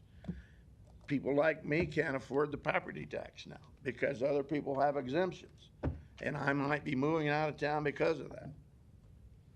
The whole root of the problem here is basing your valuations on a nationwide average and allowing people to come in from California that just sold $1 million house to come in here and buy a $50,000 house, make some improvements to it and sell it for $235,000 or $300,000 in my neighborhood. And there are houses in my neighborhood where people have remodeled. And it pushes the price up for them and the real estate agent. But the value is not based on those improvements because they don't probably have the records. Okay? Mine goes up, but I didn't spend any money on mine. But mine keeps going up because the guy next to me keeps improving it. Or the guy from California came in and paid $350,000. Yeah, it's not all your fault, but you're responsible for the overall picture. I don't have enough time. I realize we've had some rule changes here today. Because obviously, we've had more than one commissioner speak more than twice. No, we haven't. And we've had a presenter. The rules of debate on the front page, it's not clear whether that's rules of debate or rules for a presentation. Because she's been up here 5, 6, 7, 8 times. They're supposed to have a total of 10 minutes, something like that. I'm supposed to have only 5, and then she can come back for 5-minute to 10-minute summation. And Mr. Bellinger has forgotten, under our interpretation of the Open Meetings Act, we're not allowed to ask questions, Paul. I'm sorry. We're not allowed to ask questions. Sorry. Yeah, we can make statements, and we can ask questions or more statements if you choose to ask me questions. And that's all wrong. So one of the reasons our prices are so high and our taxes are so high is everybody likes to pass the buck. She wants to pass the buck to the OPS people who has a mill levy, to the Learning Community Council that has a mill levy, to the 501c3s that march down here asking for money. I'm asking for a bailout today. I'm not a 501c3, but I'd like a bailout. You've got to stop this basing on the price, the sale price alone. It's open for rife corruption. 1 minute. And I don't want to insinuate anything other than Mr. Morgan has a lot of real estate experience. And you people do like to listen to that, plus other realtors across Omaha. But you're not really asking me anything about it. It's to their benefit, is it not? To help her push up the total value of a house by pushing up the sales prices somehow. If I was a real estate agent, wouldn't I try to boost the sale price for the guy that was wanting to buy through me? Of course I would. Thank you. Thank you. Anyone else wishing to ask a question or make a comment? Not yet. Just now, I gotta let them know. Don't. Linda Davis, 10215 West Center Road. I was going to wait for the commissioner part, but that's okay. This still goes in the same. As Larry was talking about improvements, improvements to your property only cause you to be cited for something that you are, as Paul Bellinger, I live with Paul Bellinger. I've been there for 12 years, and as he was stating, putting protection in our yard gets us a citation. It also will get us an improvement on our assessment. When somebody said 5th in the nation, we were looking at moving out of state also, and so I pulled up the 50 states. I was amazed. It's ridiculous that we're 5th in the nation. When I look at other properties, Arkansas, Missouri, I look at their tax, I'm like, wow, that's crazy. That's like a chump change. Anyway, and people come out here, like Larry said, for ARPA funding, for 501c. We, as Paul is unemployed, I'm on Social Security, and we have trouble paying our property tax. We're not alone. Just because we own a house that we can't afford our property tax either. I usually pay it way late, then I have all those fees. But putting protection or something in your driveway or in your property makes your value go up. Just wanted to say, I was out here on February 8th, asked for a special permit for our structures in our yard or in our property. You were given information, Dan handed it out, including that chart that Paul had about a truck and the distance it takes to stop. He went to court. I told you all he was going to court on February 25th. He went. He was found guilty of 2 counts of a code violation. He now has a sentencing date of March 17th. The city's not going to take a fine. His attorney said, let's just do a fine. They're not accepting that. He will probably be placed in jail for putting up a structure in his property that's going to increase his property for safety. He is a spokesman for his neighborhood, not simply for himself. We have given the city, all of you guys have known this for 12 years. The traffic, the danger on Center Street has increased in the last 12 years. Yesterday we had an accident. Every car that there's an accident in front of our our house. The car ends up in somebody's driveway. Two of our neighbors came out and said, just a typical day on West Center Road. Today, there was a dog running in the middle of Center Street. I called the cops on that. Every week, there is something going on. We are R2 all residential from 94th to 108th. And we have semis, buses going at over 40 miles an hour. That's a lot of weight. And cars that are probably at least they're racing, going 70 miles an hour. Paul and I are here for some help. We have been with talked to the city. Don Rowe has done more for us in the 2 years that he has served than any of you have ever helped us with. Paul's going to jail. I'm not real happy about it. We have presented the city with remedies of what they can do to help with the traffic or the speed. He's going to jail. I'm not real happy. We've both lived here for many years, and we are just asking for some help. I don't want him to go to jail. That's ridiculous when there's a lot of more criminals out there that are walking the street. Had 5 robberies in one night. There's also a lot of COVID in the jails. So anything our commissioner or any of you can do, you've been handed all the materials, including his attorney's name and number.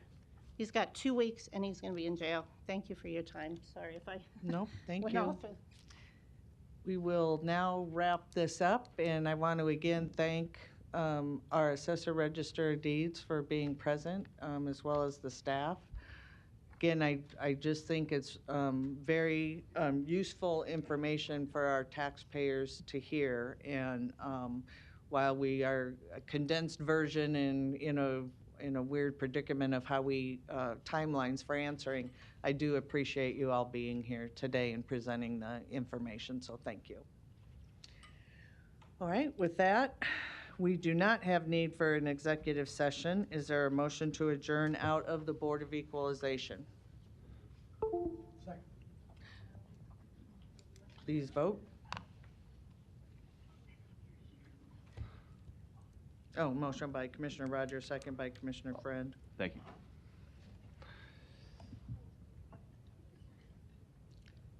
Motion passes 6-0. They will enter into the agenda for the Douglas County Board of Commissioners. Roll call, please. Commissioner Boyle is absent. Commissioner Kavanaugh. Commissioner Friend. Here. Commissioner Garcia. Commissioner Morgan. Commissioner Rogers. Madam Chair. Present. Item A, approval of the minutes of the Board of Commissioners meeting held Tuesday, February 8th, 2022. And item B, approval of claims submitted for payment process through Tuesday, March 1st, 2022. Is there a motion to approve A and B? Second. Motion by Commissioner Rogers, second by Commissioner Friend. Any questions or comments? Please vote.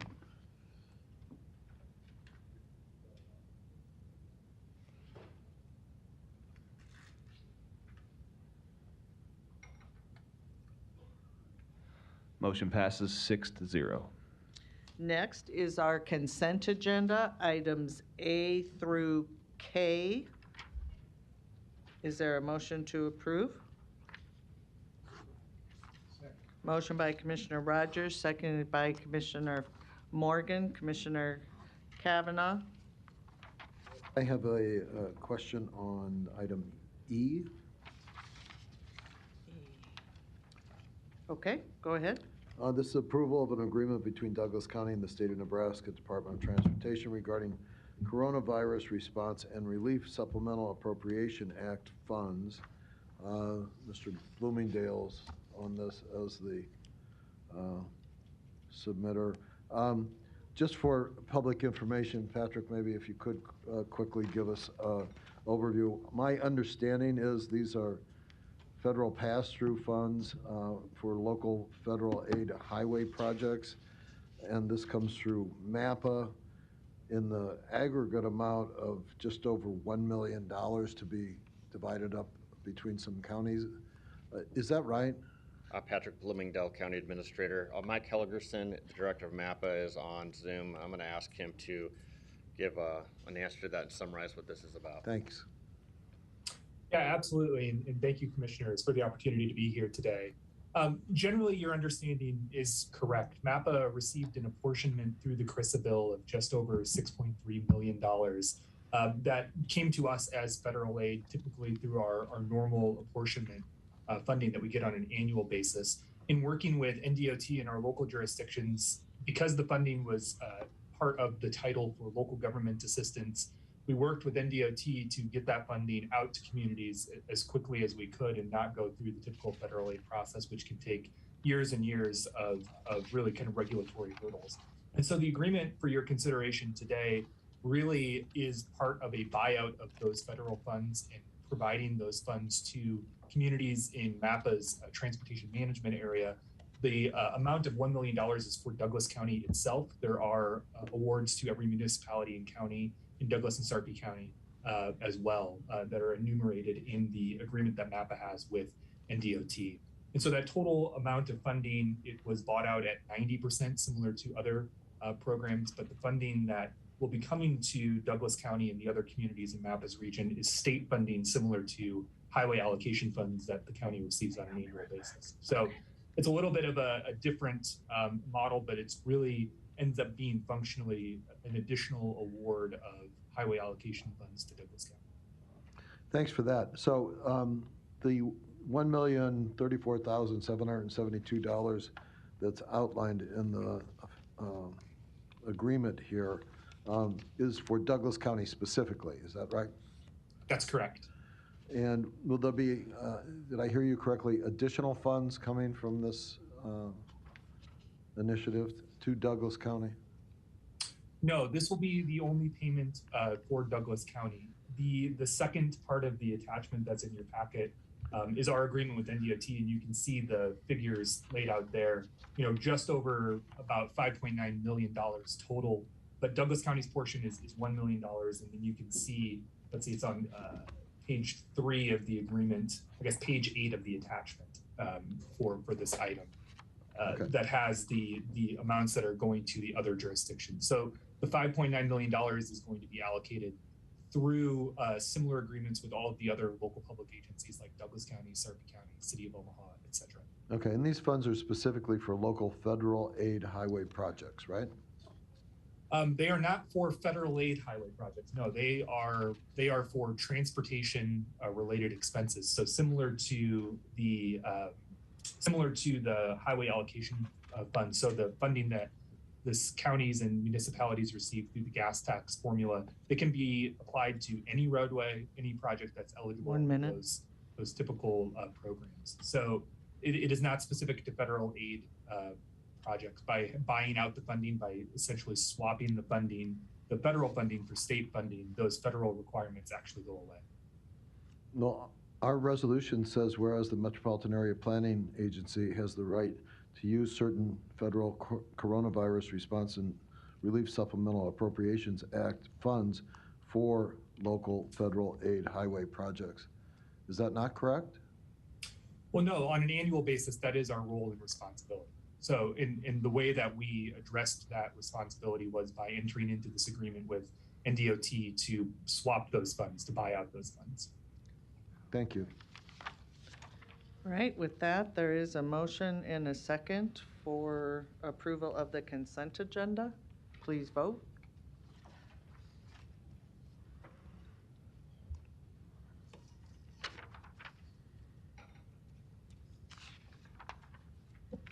Motion passes 6-0. Next, we have 2 recognitions, both for retiring employees. Daniel Jordan, who worked for the Douglas County Youth Center for 33 years, and Jose Chadez worked for the Douglas County Health Center Dietary Services Department for 7 years. Neither is here, but we do have resolutions, and we do wish them the best in their retirement and thank them for their service to Douglas County. Is there a motion to approve A and B? Second. Motion by Commissioner Rogers, second by Commissioner Friends. Please vote.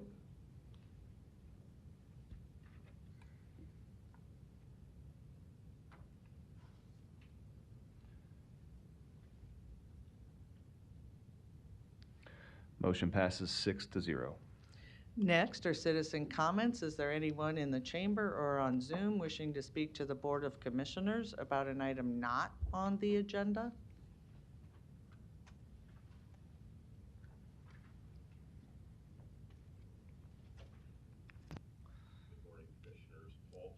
Morning. Mr. Bellinger, I'm not sure if your microphone's on. Is there something going on? I think or- it just popped on. Nope, it didn't. Nope, not yet. It'll turn red if it's on. Nope. Nothing? Oh, Okay, there you here go. we go. Okay. I just wanted to thank the commissioners for hearing my voice this morning. This is the circle of greatness here. I'm a participant just as you are, but my favorite commissioner, Commissioner Rogers, this is for you. My comments here today are for you, okay? If you would close your eyes for just a minute, I wanted to talk about CRT because you and Larry had a discussion last week about CRT. You asked him what CRT was, if he could explain that. Let me just do it this way for you.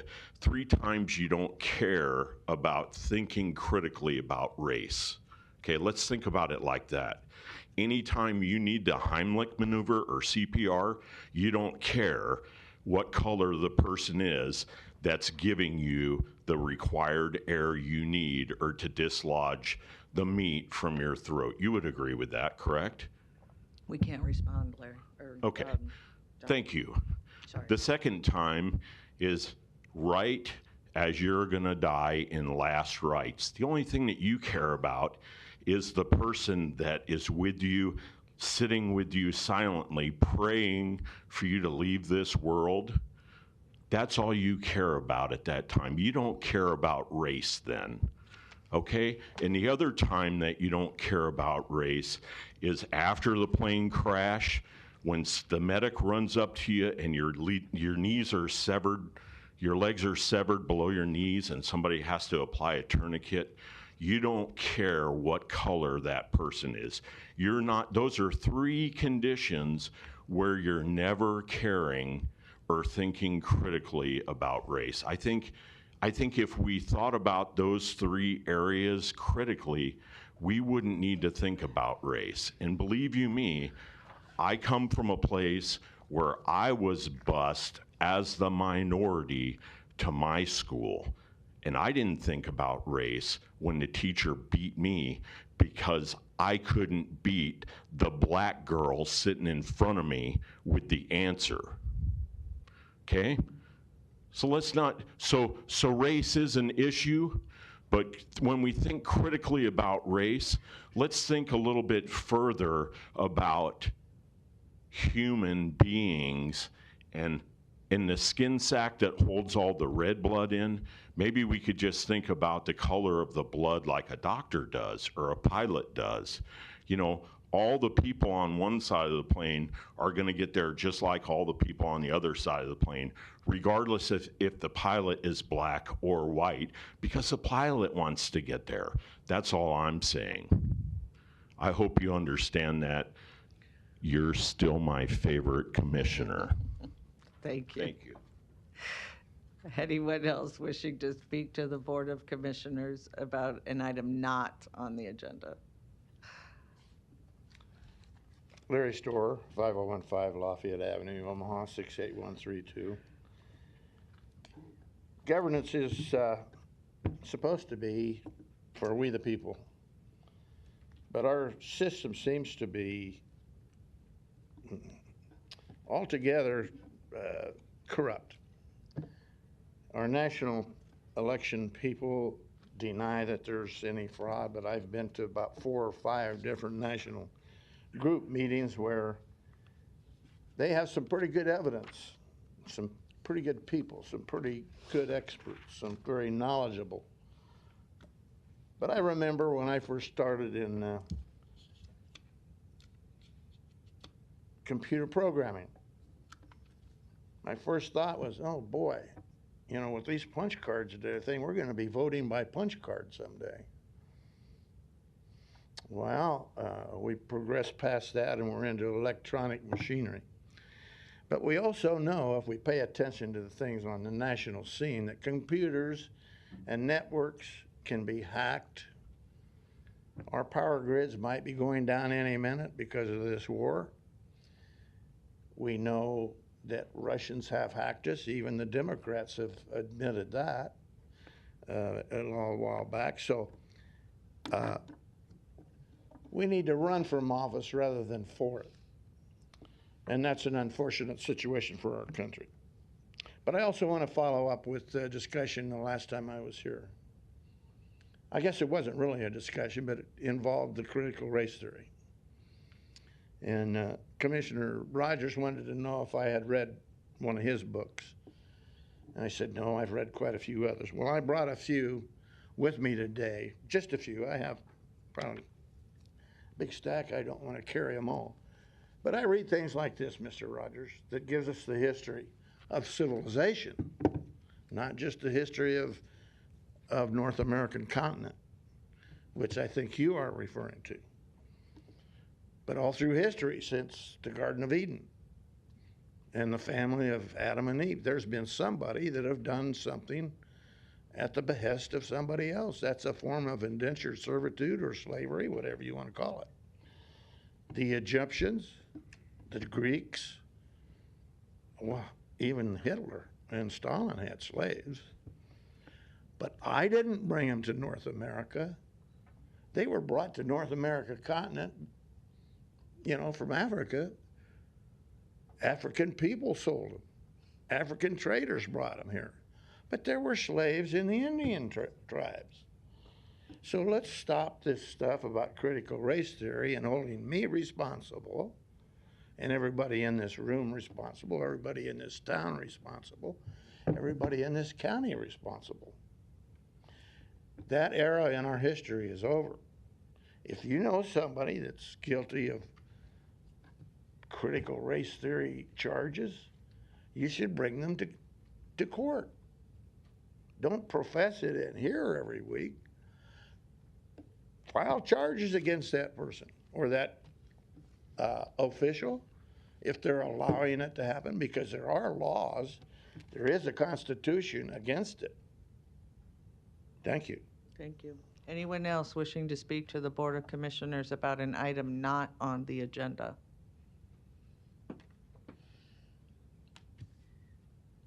Linda Davis, 10215 West Center Road. Just wanted to pick up on something I might have missed on my time. We have applied for a permit for the city, with the city for our structures. They refused. I brought it down here. They refused it. So the city's argument of no permit is incorrect. Once again, we are speaking for our whole neighborhood, not just for ourselves. Our neighbors have called our Paul's attorney regarding their same issues about the street. The city has harassed us since 2016 on issues that are things that are on our property. They have climbed the fence. The first complaint on the structures that are there was June 26th of 2020. Those structures were already built and up for a year and a half before they came out and gave him any ticketing. Even after that date, May 24th, or excuse me, about a month after that, they came out and gave him another warning. Yesterday, they drove by again and took pictures. This is harassment. And like I said, we have provided possible remedies, and I went to all the neighbors, gave them that flyer about the safety and how long it takes for a truck to hit your child that's walking home from Oakdale, or hit your dog who got loose, or hit you because there is someone racing down the street on Center. They are not listening to us at all. Just wondering who the governing body is that is going to take care of all of our residents and our safety on West Center Road. There are other neighbors, we have sent them pictures that have barricades, fences around their whole property. So they're just stuck on, this is the dimensions, this is the permit you need. We don't really care. In fact, the state, when he was at trial last week, said, although I'm sympathetic with his safety, it's still a violation. And we will not permit just a fine. So when you come back for sentencing on the 17th, as I said before, he's going to get jail time, ridiculous, for trying to protect our property and the ability to allow any other neighbor who's in that 94th to 108th who experiences the same thing on Center Street to build their own safety precaution. Thank you. Thank you. Seeing no others, I am, before we do our presentation, going to do our public hearing real quick. The resolution to approve the reappointment of C. Bruce Hamilton, 4605 Gribby Street, 152, and K. Heyman of 7605 North 36th Street. This is as trustees for Hospital Authority Number 1 in Douglas County. Hello. Yes, I'm Virgil Johnson. I'm with the Erickson Cedarstrom Law Firm, 10330 Regency Parkway Drive. I thought I've represented the authority ever since its inception back in the 70s. And I thought one thing I should let the commissioners know of today is we will be one short of the number of the trustees that we should have. It's 5 to 11 by state statute. And we have one gentleman who has decided not to be reappointed, and so we'll be down to 4 if you appoint these 2 today. They have been long-term members, trustees of the Hospital Authority. We do have someone that is willing to fill that position, and as soon as I get the signatures and present it to the board, it'll come back for hearing, and then we'll be up to the 5. I may have as high as 7, okay. And I'm between the 5 and 11 that's required by state statute. I just thought I should let you know. Great. This is the public hearing. Yes. Is there anyone wishing to speak on this item? Seeing none, I will close the public hearing. What is the will of the board? Second. Motion by Commissioner Rogers, second by Commissioner Morgan. Please vote.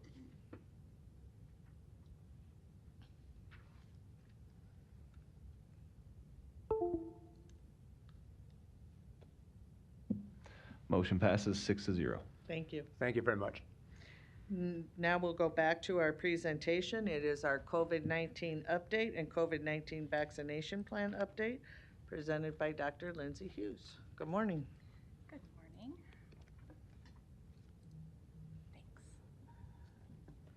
Thanks. I'm going to expand this so you don't have to look at the other map. All right. Well, I will be brief today. Thank you for your time this morning. First, great news. We have dropped our transmission level from high to substantial. We are beyond thrilled to be able to report that and to also report that our numbers appear to be continuing to decrease. So hopefully we can go into some level of normalcy for a little while. Today we're down to 69.5 per 100,000 for our 7-day total. So you can see just how precipitous a drop we've had here in Douglas County, which is fantastic. It does appear we have slowed our trajectory just a little bit, but it does look like we are continuing to decrease, so that is great. Our test positivity also continues to decrease. We are at the lowest level for test positivity that we have been at since just after I started back in July. We're at 6.5 right now, so that is also great news. Typically what we like to see is below 5, so we are definitely approaching where we want to be with that. We have kind of leveled off in terms of the demand, if you will, for testing, so we don't have quite as many people testing. We also have a number of home tests in the community that we don't necessarily track. So that can impact those numbers as well. Definitely want to make sure that stays on people's radar. But overall, we are certainly heading in the right direction. In terms of hospitalizations, we're currently sitting at 86% occupancy rate. However, our total number of inpatients that are diagnosed with COVID has continued to decrease. So that is wonderful news. Really what we're seeing in terms of that hospital capacity kind of hovering up in those upper 80s really centers on the fact that we have many people who have gone without needed care for a time because of the pandemic, possibly because of the crisis standards that a system might have been in, just unable to get the care that they needed. That care was put off. Now that there's capacity, those people are now coming in to get those things taken care of. So that's really what we're seeing in terms of that hospital capacity remaining kind of up where, we hoped it would drop a little bit lower, but overall our COVID numbers are dropping, and that's what we want to see. The acuity of the illnesses that we're seeing also appears to be dropping. So currently 15 ventilators are being used for COVID patients, which is a very welcome change from the 40s and 50s that we saw earlier in this spike. So over on the left here, this is really your count of patients. So you can see we've had this nice decrease in our number of patients with COVID in the hospital. And then you can also see that nice drop off on that yellow line, which is the ventilator uses as well.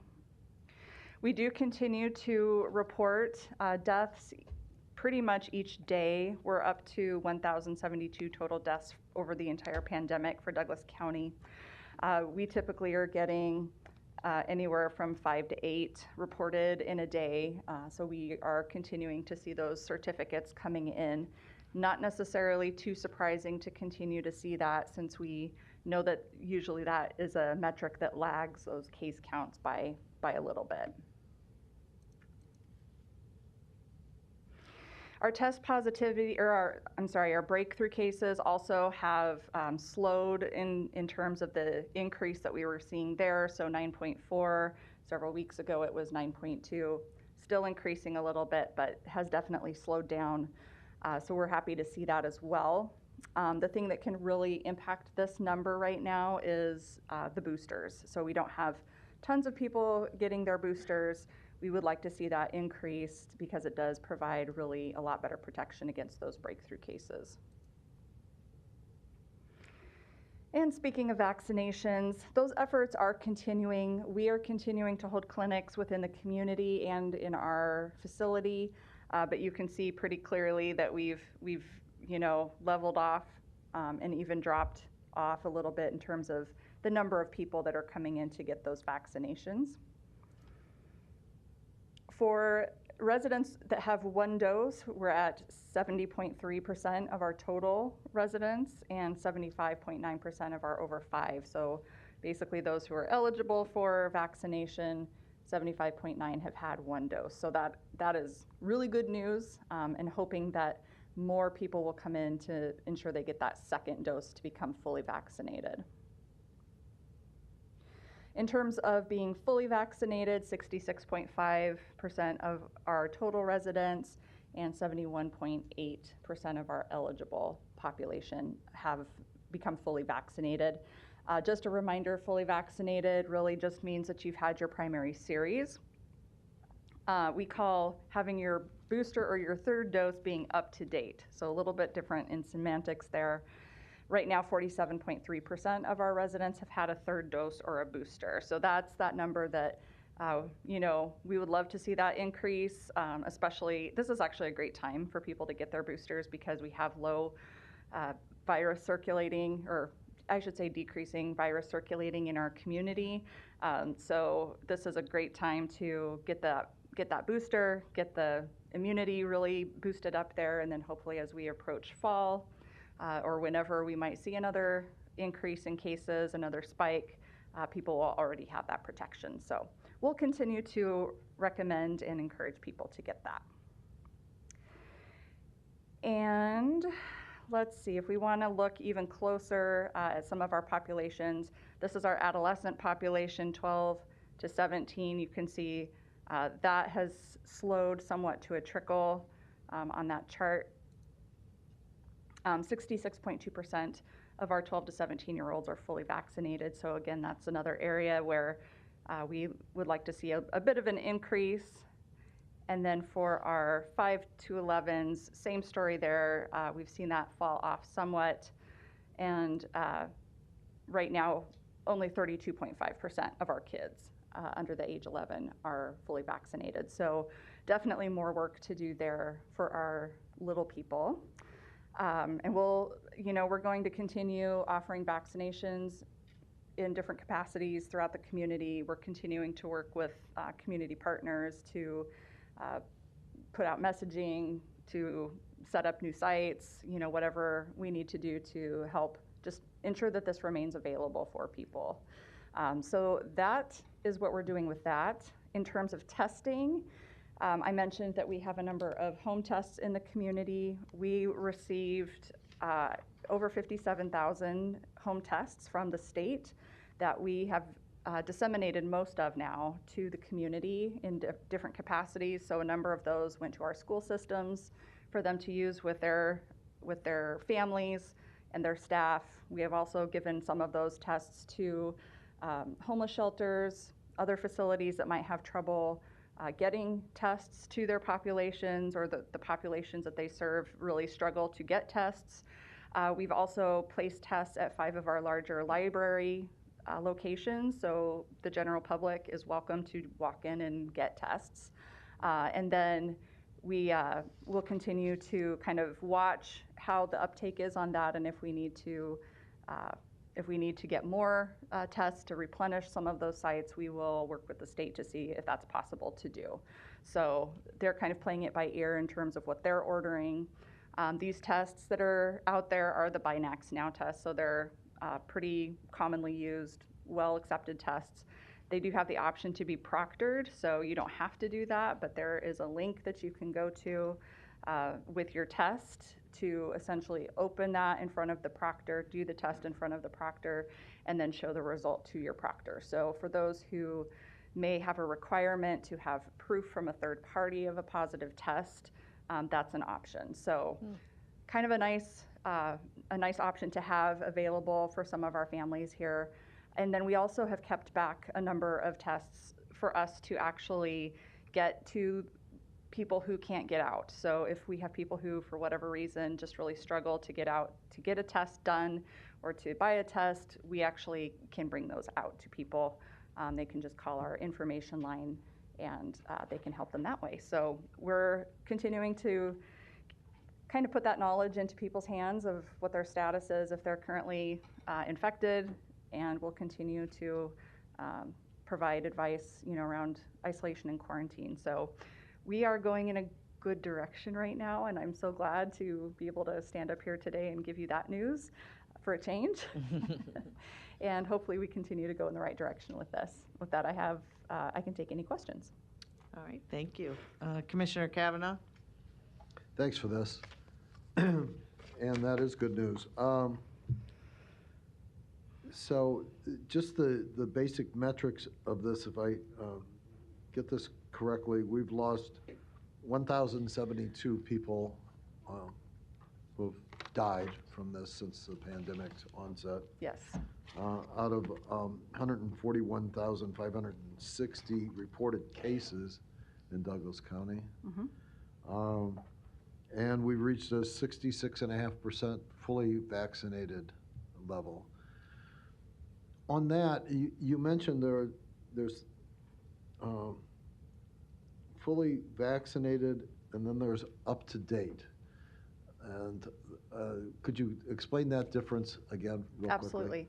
So being fully vaccinated is simply having your primary series. So that means if you got Pfizer or Moderna, you got both of your shots. If you got J&J, of course, you get the one shot, you're pretty much up to date, or you're pretty much fully vaccinated. Right.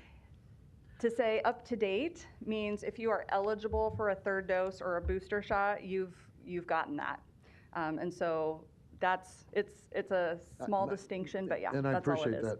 So the 66.5 is fully vaccinated, Correct. not up to date. Correct. Okay. Do you have an idea what the up-to-date percentage is? That was that 45%. Let me see if I can find it for you here. Or 47.3%. So down at the bottom, population with boosters or third dose. Which category are you under, Hera? This would be vaccinations and then resident full vax tab. Okay. And, Yep. and so that, people who have been fully vaccinated and have received their booster is 40, what percent? 47.3%. Now, as far as these breakthrough cases go, does it break out in terms of you had a breakthrough case and you were fully vaccinated, or you had a breakthrough case and you were up to date? Is that information available to us? You know, right now, the breakthrough data that we have is really just looking at the number of people who had their initial series, so fully vaccinated, Right. that had a breakthrough. I'm sure that there is, at some level, Right. some breakthrough data that would include that booster dose. We don't here at the local level have it at this time. Would it be possible to compile that at the county level? Because it would seem to me that the booster adds to your protection against contracting the virus. And so a breakthrough rate would be different amongst people who were boosted versus people who just had the initial 2 shots. Yep. It's possible. I can ask my epidemiologist and make sure that we have the right data sets to do that. Because I've heard, and I'm sure you have, well, I had my shots and I still got it. Well, it might be you had your shots, but you didn't have your booster shot. So go get your booster shot. And we're still providing boosters, aren't we? Absolutely. Right. You said the breakthrough had actually notched up from 9.2 to 9.4. Is that? Yep, just 0.2%. Yeah, 0.2%, 0.2%. Okay. So with the rest of our numbers coming down, how do we account for that notching up? Kind of Best going- explanation for that is really that those who continue to get COVID are more likely to be those who haven't gotten their boosters yet. So we do have a number of people, you know, who have had their series. They're, you know, maybe they haven't gotten that booster, but they got their first 2 shots, and then 6 months later, they come down with COVID. Omicron certainly was much more transmissible. 1 minute. And did evade some of our immunity a little bit. And so you see that going up just a little bit, I think, as you continue to see those who haven't had their booster shot yet becoming ill. And because of the overall numbers coming down, the mask mandate has lapsed, correct? Yes. Okay. Your recommendations on wearing masks, where is that today? Great question. So I am continuing to recommend them in public spaces until we drop down out of that substantial category. So if you remember over here on our main page, we've got this transmission risk matrix across the top. So CDC recommendations are that you can really drop your mask recommendations other than maybe for the highest risk folks once you hit that moderate level. So we're almost there, but for now I'm leaving just really that recommendation that if you're in public spaces, you really should wear your mask. Okay, so this Time. we'll come back. Any other Commissioner Kavanaugh? In this space, you're wearing a mask, I'm wearing a mask. It would be best public health policy to wear a mask, right? For now, yes. Okay. And in a smaller place, say this back room back here where we do our executive sessions, smaller places are even more recommended to wear a mask, Yes, yes. I definitely, the smaller the room and the more people you have in it, you know, you can't keep that 6 feet or more of distance. And so, and I don't honestly know what the ventilation back there looks like. So, you know, it's not a bad idea to keep those masks on for now. I do want to just point out really quickly too that the CDC on Friday came out with a new matrix and we are not changing ours yet. I think it's really confusing to go from different matrices to measure our risk transmission. Now that we're in a lull, we can talk about what we want to do going forward. But for now, we haven't had enough discussions to change this. So we're going to just leave it as it is for now. Okay. And finally, with young kids under 5 years old, where do we stand on them possibly getting a vaccination?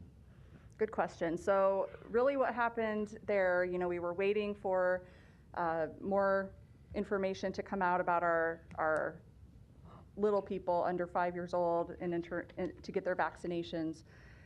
Really what the CDC, ACIP, FDA all kind of decided was that they wanted to see more data on the efficacy in that age group before they approved it. So it went back for more review so that more data can be presented. So we're still in a holding pattern for our under 5 population at this time. Hopefully we'll see something in the next couple of months.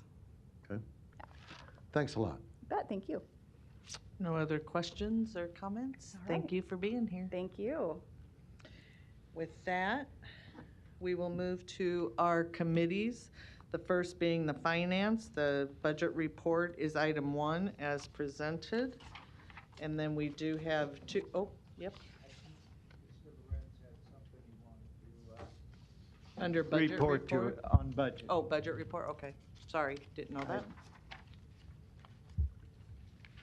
Joe Lorenz, County Finance Director. I just wanted to update the commissioners that this morning we closed on our refinancing of the approximately $45 million of public safety bonds. So we refinanced them in a private placement with JP Morgan Chase out of New York. So they're going to hold our debt. The net result of this will be approximately a $5 million savings in interest expense over the remaining life of the debt. And as you remember, we did a forward rate lock 15 months ago on this, which seemed to be good timing because the rates that we got today are about 100 basis points under the current market. So the average rate on this debt over the 10-year period is 2.2%, and it would be over 3 to 3.5% if we were doing it today. So it looks like it was an advantageous move for us, and I just wanted to tell you that that transaction closed this morning. Great, thank you. I thought that was important. Joe does a great job watching these numbers with Mike Brent and myself. Thank you. Madam Chair, may I add a comment? This is quick. Oh, I was going to say, where's that coming from? No, I just wanted to give Joe and our bond partners a shout out. I mean, they're very good at finding these opportunities to save money over the long haul with these bonds. So for what it's worth, great job.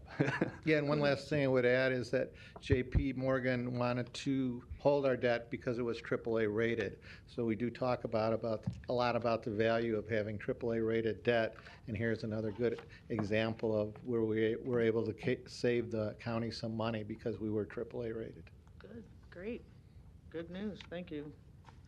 Next, and Joe, you might want to stay close in case there's any questions, but the next one is the ARPA funding update, and it's an approval of a resolution to transfer the additional $7,834,958 of lost county revenue from the ARPA fund account held by county administration to the county's general fund reserve. And if you want to go ahead and I could just summarize what we're doing here is when ARPA first came out, they had a provision in there that the counties or any of the municipalities could recoup lost revenue. And there was a calculation how to do it. And you could recoup that lost revenue and take the ARPA funding and move it to your general fund with a lot less, with really the ARPA restrictions not holding on how you could spend the money. So we originally moved about $2.2 million because that's how the calculation worked. But in the first or second week of January this year, they came out what they call the final rule. And what they did is basically gave a standard exemption to all government entities of $10 million that they would be allowed to take of ARPA money and move them to their general fund without those restrictions. So what we're just doing here is by moving the $7.8 million, we're going to then total $10 million worth of the ARPA money that we're moving to the county's general fund where it can be spent at the commissioner's discretion without all the ARPA requirements attached to it. Thank you, Joe. Is there a motion to approve? Second. Motion by Commissioner Rogers, second by Commissioner Morgan. Please vote.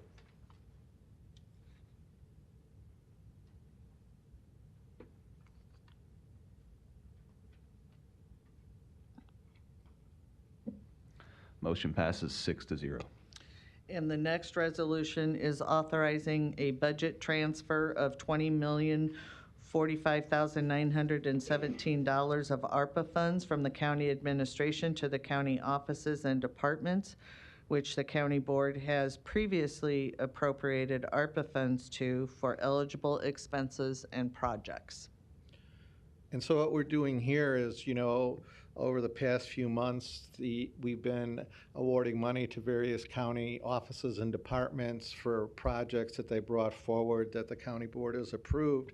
And what we're doing here is just moving that money and putting it into their budget to be expended, because they're going to control the expenditure on this, so it would go against their budget. So now we're increasing their budgets by the amount of the award, and that totals a little over $20 million of the $55 million award, which is everything we've appropriated to the department so far, with one exception, and that's premium pay, which we'll do at a later date. But the premium pay is also going to be funded out of ARPA money, and that's estimated to be another $9 to $10 million.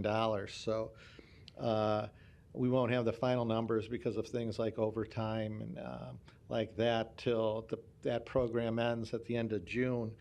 But if that's around another 10 million, so that means the total amount of money that we've allocated to the county itself is approximately, at this point, approximately 30 million out of the 55 million that we were the first ARPA award. And in this resolution, it does list out the amounts that were given and for what to each one of the departments that we're talking about. So, yeah, so they're all county board and approvals. they've all been through the ARPA committee and Deloitte in our final approval. So, yes. Okay. Is there a motion to approve? Second. Motion by Commissioner Rogers, second by Commissioner Morgan. Please vote.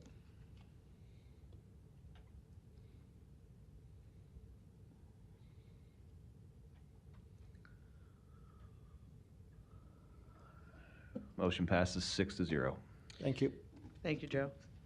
Next, we'll move to the Human Resources. There's a weekly personnel report from Civil Service as presented. Unless someone has any questions or comments on that. And then there's legislation. And just for purposes of the report that was in your packet, February 25th marks the 32nd day of this 60-day session. And all senators have, and committees have, and the speaker have identified their priority bills, and they've been designated. On Friday, February 25th, the legislature passed LB 906. That was Senator Ben Hanson's, which require employers to provide for vaccine exemptions and provide duties for the Department of Health and Human Services. It also has an emergency clause attached to it, and it will become effective upon the governor's signature. The other interesting note was the appropriations heard testimony on LB 1089, which was Senator Stenner's appropriating the federal funds to the Department of Health and Human Services for licensed and Medicaid certified nursing facilities. And it is allocated in the following manner, which we did touch upon at our Board of Trustees meeting because it does affect our health center. But $45 million to the Medicaid certified nursing facilities, and then $15 million divided equally among the Medicaid certified nursing facilities. And then they're supposed to be deliberating on that probably next week. An interesting note as well is LB 921, which is Senator Lathrop's, and this is a change where sentences of imprisonment are served. This was prioritized by Senator John Kavanaugh, and it remains in committee. And this is a very, very important one to watch because this is the one that includes felonies, 3A, and 4s that could be serving their time in the county jails rather than in the state pen. And again, we talk a lot about shifts of cost. This is definitely a shift, especially if there's no dollars attached to pay for those. And then lastly, no, second to last, LB 908, that was our bill, which would provide for the requirements for virtual conferencing under the Open Meetings Act. There was a request for it to be on consent calendar, and it was submitted to Speaker Hilgers. And the hearing went very well on that one. The one that is here today for action is LB 1223, which is Senator Matt Hansen's. This is a Lancaster bill, and it is a request for the legislature to require reimbursement for lodging certain defendants in county jails and require state hospitals to maintain beds for certain patients. This was, again, introduced by Lancaster, and I'm sure they would welcome our support for this. And again, it is an important, if you remember back in the day, we used to have jail reimbursement. That went away. And this is, again, slimming it, but giving us some reimbursement for lodging certain incarcerated folks. And then the big issue in that bill as well is the state hospitals maintaining beds.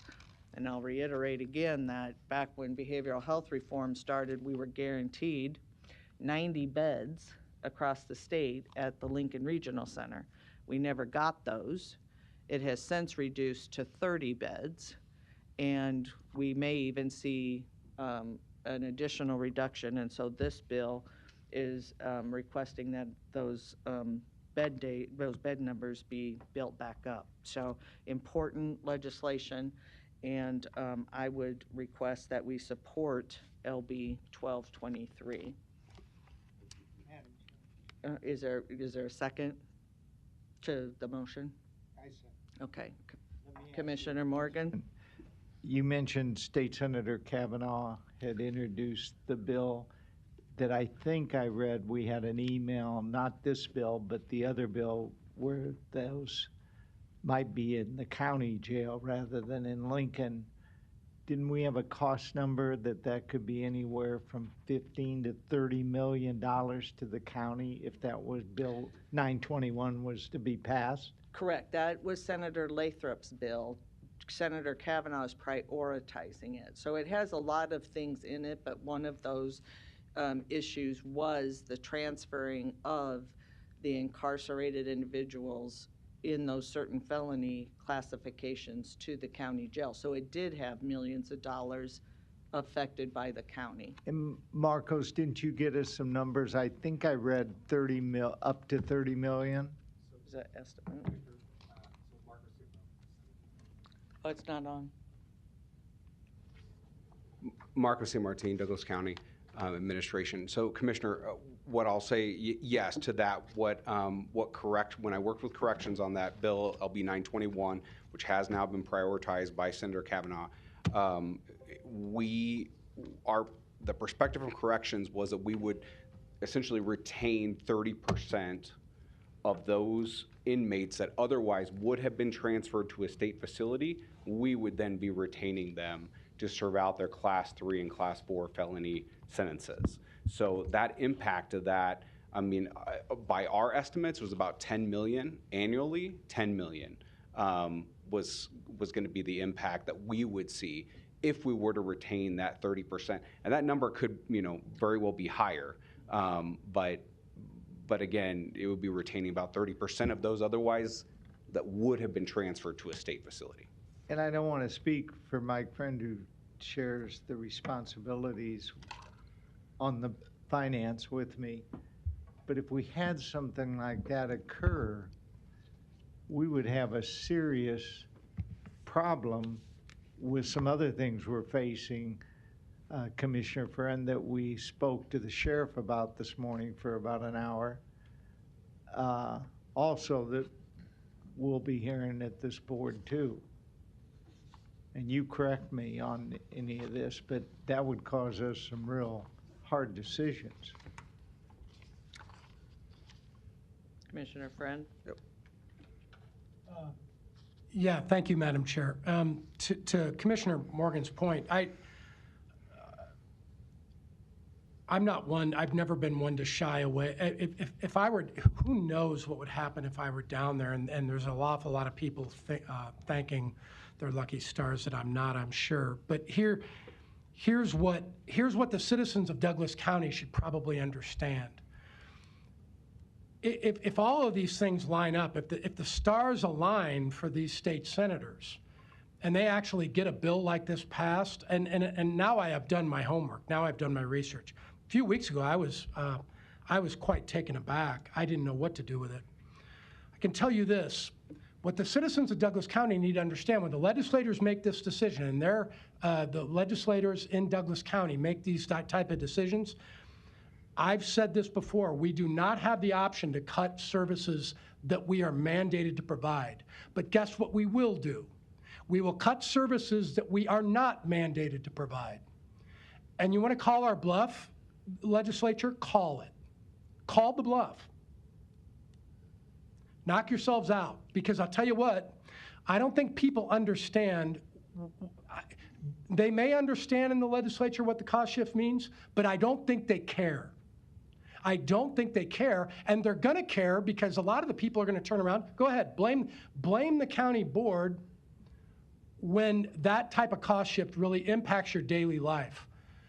But I have a bully pulpit, and I'll throw them under the bus because the people in this community are going to understand how they're taxed, and they're also going to understand what type of services that they are provided.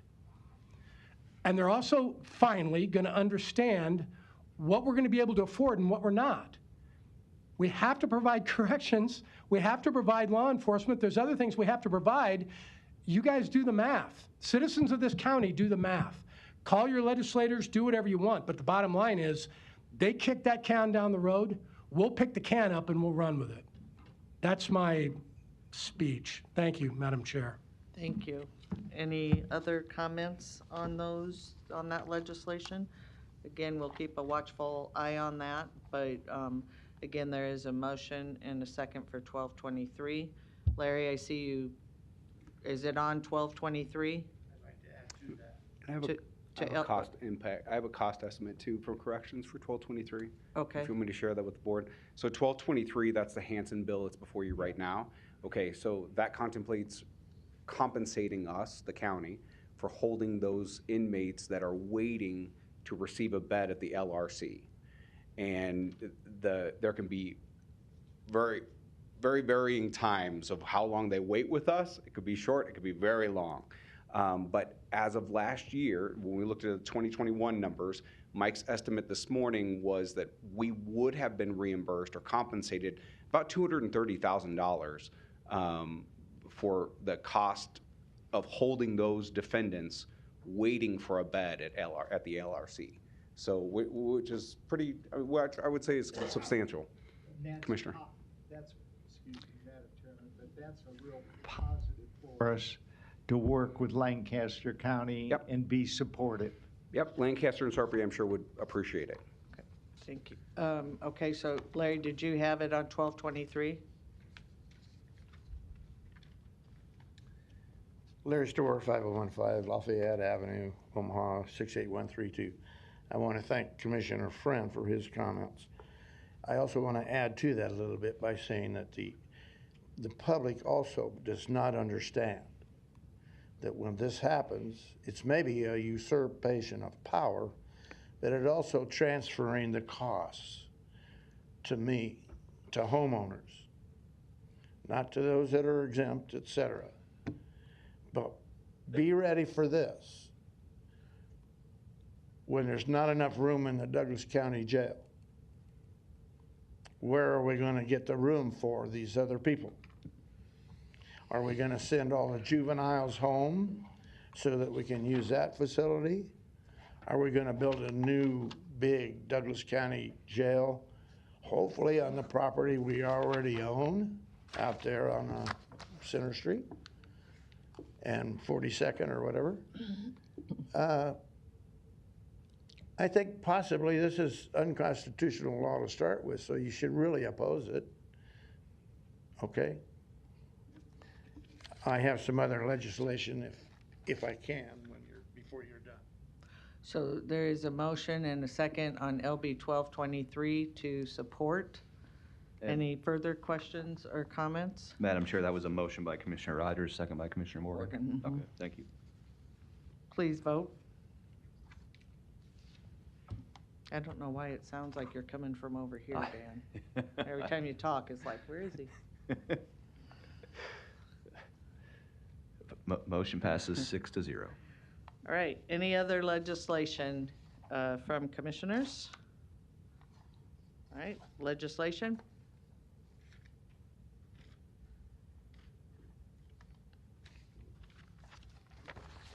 You need my name again? Yes. Larry Storr, 5015 Lafayette Avenue, Omaha, 68132. I've attended some recent presentations of a different kind, quite a few actually, in regards to election laws. And there's lots of movement nationwide on election laws, even right here in River City, as I like to call it.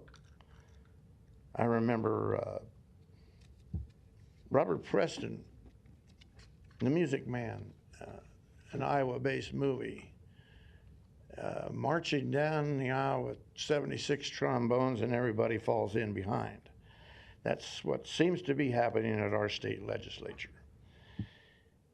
The election laws that are going to be debated this week are of primary concern, but there's a bunch here that we would like our county, our representatives, to either be for or against. I'm going to name them off. LB 4, LB 723, 785, 843, 358, 284, and 1087. And against, LB 8, 114, 1136, 765. The main reason is this is really about we the people. Elections are about we the people.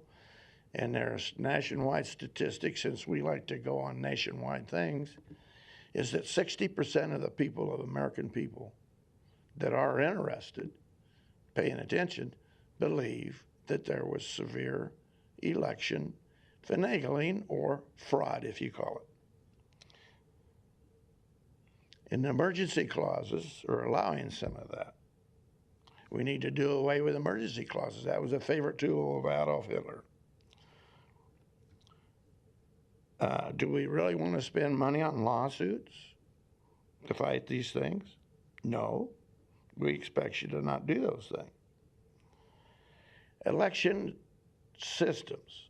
I just cannot believe, since I was a boy at age 7 in 1950, and since I started paying a little attention to things, I had severe belief in my country, my government. Since then, I did manage to go to high school and graduate from college, and I've done a lot of learning since then that our system's not working the way it should. So we need you to support transparency in elections, back to paper ballots, hand counting, no early voting. Absentee voting is okay for people serving in the service overseas. Voter ID. There's absolutely no reason why we cannot have a safe, fair, and absolutely free election unbeknownst or usurped by people with the money and the election hardware systems, which do violate some of the laws. What really makes me mad is when people will not discuss it. Our representatives, such as the Secretary of State, have been asked, our Douglas County Election Commissioner have been asked about some of this so-called fraud, manipulations or mistakes. And they don't seem to think that they need to answer those questions without a lawsuit.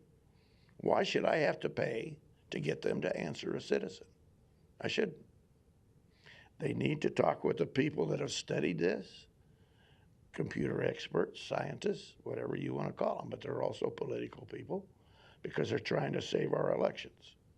They need to own up. I'm sorry I missed Brian Cruz. I saw his picture up there earlier. 1 minute. But they need to go on up and talk to the people that have the evidence, starting with the Secretary of State, Douglas County Commissioner, and our judges finally. Our judges are refusing. We, the citizens, own this government. It is our government, we the people, and we demand fair, free, and unfraudulent elections. Thank you. Thank you. With that, we do have need for an executive session for litigation. Is there a motion to go into executive session for that purpose?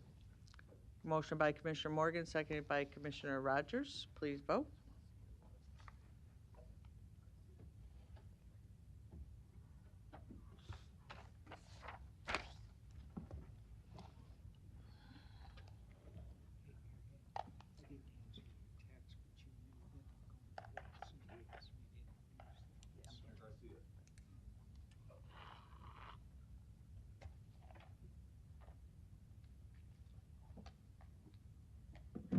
Motion passes 6-0.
start here, okay. You're welcome.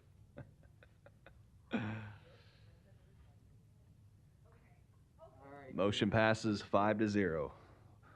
We are adjourned at noon.